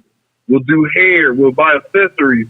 But we won't start a marketing company. We won't start a construction company. We won't. Those are the things that we need to really make foundation in our community with. Okay. Yeah, you're right. I don't have too many people telling people that they should start their own construction company. Yeah, and for sure, that's one that can last. I tell people open up a pawn shop. It'll work, yeah, because Hey. we pawn ourselves, yeah. Hey, Yeah, that would work. That'll be a good one. Right, but another platform that I'm really avid in and passionate about right now is I got a campaign going on that I'm pushing to well, some people it comes off wrong, but it starts off basically, bro. I got an anti-black reparations campaign that I'm trying to do. say And that. the reason is anti. Go ahead. No. Say it again. You have a what campaign? An anti-black reparations campaign. Okay. Reparations. I got you. Okay. Or recreation? I thought you said reparations. Oh, okay. Yeah, so I believe that the black reparations campaign that's going on right now and demanding for black reparations doesn't do nothing but further feed and fuel the ignorance that is amongst us as a culture, and it's going to further divide us as a people. And that's if you follow the rhetoric that they are teaching as far as black reparations go, being direct descendants of African slaves and all that kind of stuff. My campaign focuses on the wrongdoing that society is doing to black people in general. My campaign starts a conversation in which white people are not having. Nobody in our country is having the conversation on the campaign that I'm interested in shedding light on. The main reason for that is because I don't believe we as a people need black reparations if we were allowed to take advantage of something that we as a people have natural and only we are the only ones that have access to it, and it's a natural resource.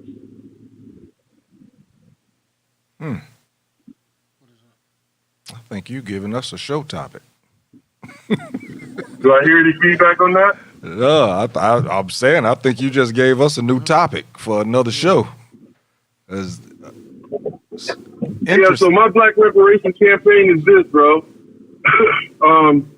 We don't need black reparations because we as black people, we have melanin in our skin. We are the only people on this planet that have melanin. And melanin is a natural resource, and it's traded on the freaking stock market. Wait, so As a matter of fact, you lost me now. So Go ahead. So we don't need reparations because we can make money off of the melanin in our skin? absolutely, the melanin in your skin is worth more than gold. I have to ask this question because I don't know. But can we take the melanin out of our skin? So the answer. So I'm glad you made the question. The answer to the question is, we obviously. How about this? It's obviously possible that it can be done, because it's traded on the stock market. Where did they get it from?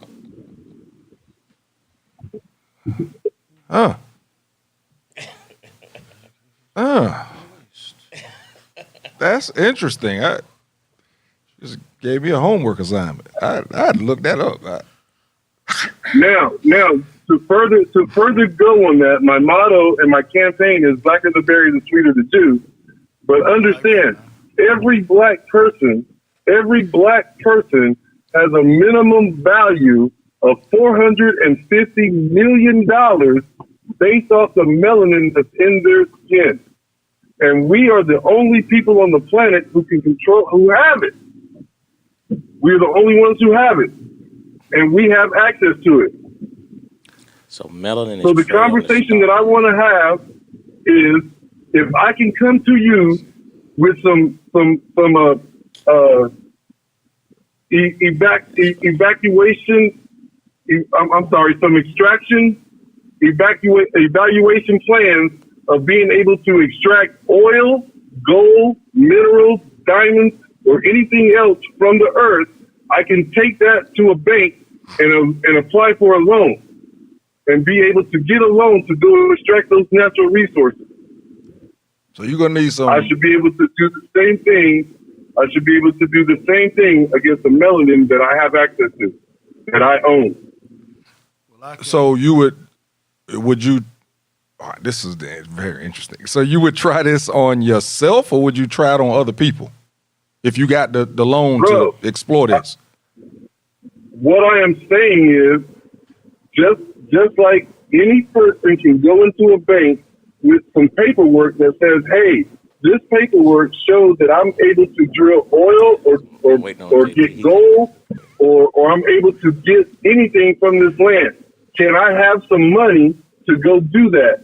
The bank will give you a loan to do that. Okay? That's what they will do.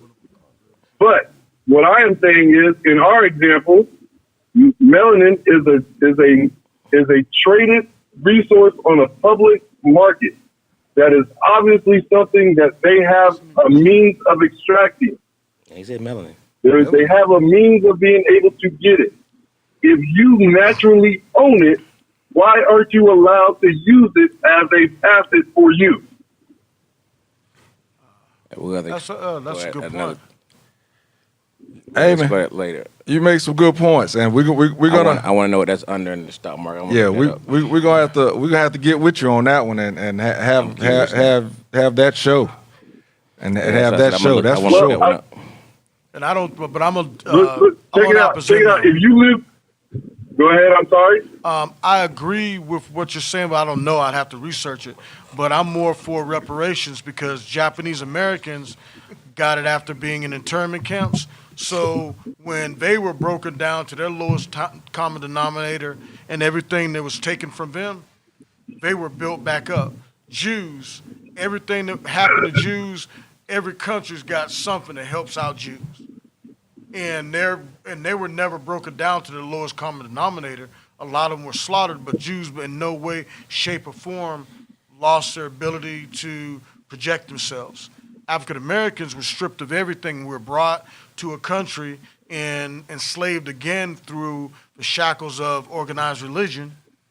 Not saying I'm against it because I am religious, but I'm saying how it affected the African American community is different than the way it affected anybody else, and how it was used in America was different from how it was used anywhere else. So to say that when somebody's stripped of everything and now you're saying that they shouldn't receive anything from it when everybody else did, I really don't care how upset a white person gets, but I think, and I'm not saying it should be where everybody gets a certain amount of money, but I think certain programs should be set up because everybody is the same.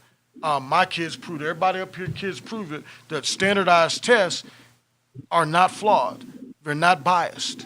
But when people are raised a certain way and don't get certain opportunities, they're not going to have the ability to perform in those tests. So if it was something I'm not denying that black reparations, that we're not entitled to black reparations as others are. But what I am saying is that the bigger battle or the bigger question is, we as a people have access to something that is worth more than gold. It is worth more than gold, and it is ours by our natural birthright. We can sit here and push the narrative about trying to get black reparations, but the fact that they are not allowing us to capitalize off of a natural resource that is naturally ours, and we can't capitalize off of it. That to me is a bigger question that they need to answer, opposed to dancing around whether or not you're going to give us reparations or not. If you answer the question and make it a fact that we can borrow against, or we can get a loan against the melanin value that is in our skin, we would not need reparations from the government or anybody else. All right, Jaron, hold that thought 1 minute. Hold that thought. We got another caller. Go ahead, caller. Hey, what's going down, everybody? I kind of figured that was you. What up, Jesse? I was looking at your comments. So I kind of figured you was about to dial in a minute. Go ahead, Man, I'm sorry. Look, I just want to first, hey, everybody, how's it going, man? what's good, brother? So now, Everything's good, bro. Yeah, so are we talking about the racism thing, or are we talking about the point of the reparation? Right now, we wrapping up. So you tell what you want. You can speak on whatever you want to speak on right now. You know what? Because your comments was good. I was going to read them anyway. So go ahead and go over your comments in regards to educating children about race. As far as introducing kids about racism, I think the first thing you have to understand about racism is racism, the issue that racism had, one of the psychological issues that racism had with Black Americans was that it took an identity away from us. Because racism is only a byproduct of classism and empowerment. And we just happen to be the collateral damage. And so racism itself is a mental thing. We're not talking about not systemic racism, but the kind of racism that we're talking about against our kids. yes. So it's about teaching them an identity, the unapologetic identity of themselves. Like, power doesn't come from telling somebody to have power. It's them operating with that power. So if I don't treat my kid like they're at a disadvantage, they won't think about it like they're at a disadvantage, and that'll be to their age. So if I'm teaching my daughter that how to be a stand-up person, how to stand up against whatever injustice that you feel is up against you, how, you know what I mean? Like, I'm not gonna, you know what I'm saying? I'm a teacher. There's bigots in the world, but I can't teach her like, hey, well, you know, you got to toe around this, and you got to be careful about that, and you can't do that. You know what I'm saying? This is about kind of empowering them from an educational and economic mindset, teaching them how to be builders in their own lives and not, you know, kind of kowtow to how everybody around them is feeling about their blackness. You know what I mean? Like, if you make that a part of their story, if you make their blackness a part of their story, then their blackness is a part of their story. If you make their blackness just, that's who I am. The reason I don't bring it up ain't because I'm not black, but because, you know what I'm saying? Right. That's somebody else. My blackness is somebody else's problem, not my problem. I'm not allow that to be, and teach them, empowering them from that perspective. That's how I think about that as far as raising our kids. Okay. I agree with that. It's a good call, bro. Yeah. Like I said, your comments was on point, bro. I was gonna read them because, like I said, we was getting to get wrapped up, but you went ahead and called in, so I figured I'd let you go ahead and go through with them and everything. You know, we're about to have you back up here soon. You know that, right? Man, you know I love y'all, man. Anytime. All right, my man. So, but listen, we got to go ahead and get wrapped up. My engineers keep wrapping his finger around. You've been up here before. You've seen it happen. So, hey, man, appreciate you calling in, man. Appreciate the call, you and Jaron. Yeah. Appreciate y'all, man. Yeah, be ready real soon. Anytime, baby boy. I love you, bro. All right, bro. Later. Peace. Yeah, another one. Yes, sir. Yes, sir. Yep, and it was classic. It went all over the place. Y'all know how we do. MJ, go ahead and let them know. Hey, as always, I think these shows touch everybody in different ways, but that's the point, to touch people. I'm a little bit more to the right. I think the panel's middle road and one more liberal, but I don't think anybody here is totally liberal. But I think I'm more towards the right. But like I said, I think the best thing we can do as a people is we can't keep calling each other kings and queens, and then the next word out of our mouths is nigger. You know, we have to start elevating ourselves on all levels. And like I like the last caller, he said he teaches his daughter a good value system. And if we all start doing that, we'll be less likely to take each other's lives. There's 163 or 64 murders last year. When I left Atlanta in July, it was like 79 murders. And between that time and the end of the year was almost 60-something murders occurred in a couple months span. And it was all black on black. And until we recognize that as a problem, we're snuffing out some of our lives before they get a chance to grow. So if we all make it a foot forward just to make our children better, or at least talk about a different way. If you're not there yet, sit down and talk to your kids about it. I think one thing my kids like, I tell them how not to do it. Don't do this like your daddy did, or you'll end up in this position. And I mean, it helps. So that's all I got. That's excellent, man. And I mean, you hit home runs all night, MJ, on your points. I want to do another big shout out to Brother Snowden for calling in early tonight. Yes, sir. On that great history lesson that he gave. I'll be looking up Madison, Washington, for sure. And it was interesting because I didn't realize until he said at the end about the vice president, when he said it was his wife, then he said at the end that she was a slave. I didn't even catch that part until I had the question. Right. So, I mean, that's pretty deep, man. You go back all the way back to them days, but that's what them folks were doing back then. They were infiltrating the barns and where they were keeping our beautiful black queens at, man. I think that's why we always say the black woman is the most powerful creature on the face of this earth, man, for what they've had to endure for years and years and years. And look how they're represented now in the mass media. Like I said, it's always a calico couple. Yeah, true that. But then how he brought it back with that state rep who was taken out, and how how people say, man, I couldn't have been a slave. I'd have did that. You know what I mean? But then you have an opportunity to do something. And what are you doing? Yeah. You ain't do nothing last week. You still talking about what you wouldn't. You know what I mean? But you ain't doing nothing. Like the people that didn't register to vote or didn't vote. Now, that should be the card everybody wears around their neck. Yeah. That should be the shut up, put up. Everybody should carry a voter card or whatever, And like I said, we don't get out and vote. I mean, we got out more than this last time. Shout out Stacy. She brought it on home, Right. And that impact, like I said, the history books are going to write about Trump. The history books. That's probably good. I think single-handedly in our time, he was the most important president because the rug was pulled from under it. He brought black people closer together than we ever were. Brought more black people to politics. Exactly, more black people in politics. They can't hide anymore. We know who they are. We know how they are. Now what we need to do to capitalize on that is the young black women and men that are watching and listening. They need to be the next Martin Luther King. Frederick Douglass. Yeah, man. I mean, he just said so many poignant points, man. It just hit home in so many different ways. And then when he said, how the conquerors dictate the narrative. You know what I'm saying? I mean, when he said that, I was like, wow, that's such a true point. You know what I mean? How the conquerors, they dictate the narrative. You know what I mean? All that fighting over Vietnam and Saigon, he said it's not even, you don't even see it on the map anymore. I mean, I had no idea that. Saigon is not even on the map anymore. It's renamed because the conquerors changed it. You know what I'm saying? When he said that, deep, I was like, you get all the more Vietnam movie, Saigon one. Right there, yeah. And now he says it's not even there. City. Yeah, that's deep, man.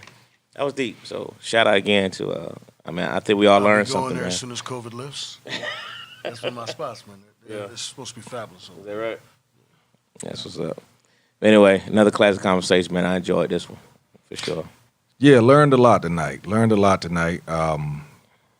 Again, great opinions. We put them in there every now and then in regards to teaching our young people about race and race relations. We put it in there every now and then. Again, you just have to do the best that you can as a parent, mentor, uncle, whatever it is. We all have some type of contact with some younger people. And again, it's a fine line between teaching stand up, be proud, but at the same time not being a detriment to your own future. Because sometimes you can cut some things off by standing up and being loud when you probably shouldn't be, and you could mess up your own future with that type of thing. Yeah, we learned a lot, man. I'm gonna be Googling all week because he threw some stuff on me tonight. So yeah, that's gonna wrap it up. Who's at the club this week? If you bro? didn't hear the whole show, man, go back and watch it. Yeah. You want to hear what Brother Snowden had to say. At the Go beginning, back man. Go back and watch it. At the beginning of it, the first information. 20 minutes is deep. Who's at the club this weekend? Boy, Rob Stapleton, man, out of New York, is here this weekend, man. Rob Stapleton, boy, it's flat out funny, man. I can't even say no more about it, man. Dude is just straight up and down hilarious. It's gonna be a great show for sure. And what was the name of that book again that he said? Some people look at clocks. I look at people. I watch people. Yeah. Hey, I'm gonna find that book. It's on Amazon, so you can get it right on your phone. Everybody looking at your phone anyway, so you ain't got to actually have a paperback. But I got to get that book. That just listening to him makes me, I have to read some of his words. So I ain't got nothing this week. I ain't did nothing crazy this week. Yeah, that's it. Classic Conversations, JT and Low. We'll see you next week.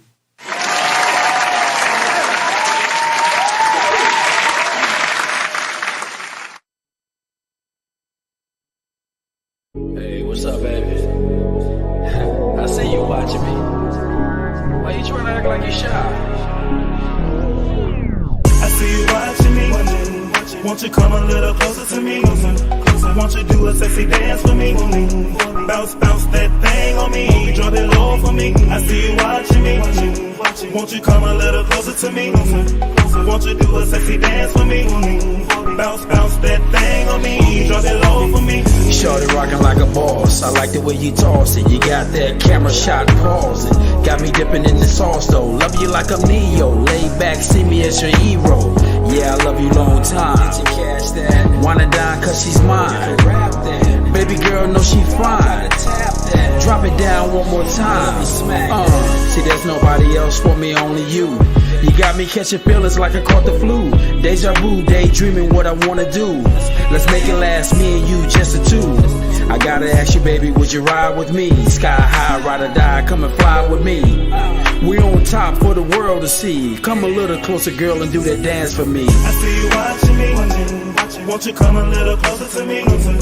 Won't you do a sexy dance for me? Bounce that thing on me. Drop it low for me. I see you watching me. Won't you come a little closer to me? Won't you do a sexy dance for me? Bounce that thing on me. Drop it low for me. You got me looking at you, feeling like I'm hypnotized. Feeling all your vibes, looking in your brown eyes. You make me wanna straighten up and fly right. Lighting candles, cause tonight we bout to. It's just me and you, one against the world. See, all I need in this life to win is you, girl. Yeah, I wished upon a shining star. I held it down till I found you, now here you are. You better believe you're my blessing, baby. I feel like singing Tyrese, cause you're my sweet lady. No one else compares, you got the right stuff. You're more than just enough, you're my diamond in the rough.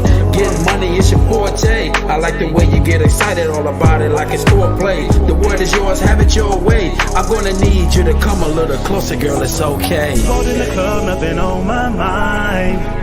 Until I saw this dime, walked over slow, watched from behind. She broke it down to a real slow grind. Brought it back up, looked me dead in my eyes. I knew then I wasn't wasting my time. Thinking to myself, how can I make you mine? I only wanna be with you tonight. Won't you come a little closer to me? Won't you do a sexy dance for me? Bounce that thing on me. Drop it low for me. I see you watching me. Won't you come a little closer to me?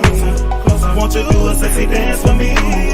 Bounce that thing on me. Drop it low for me. I see you watching me.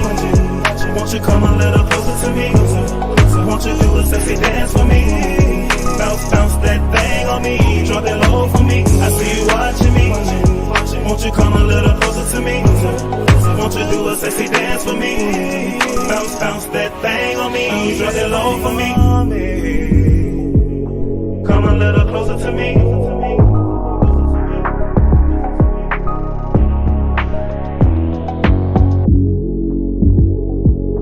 come a little closer to me? Bounce, bounce that thing on me, drop it low for me.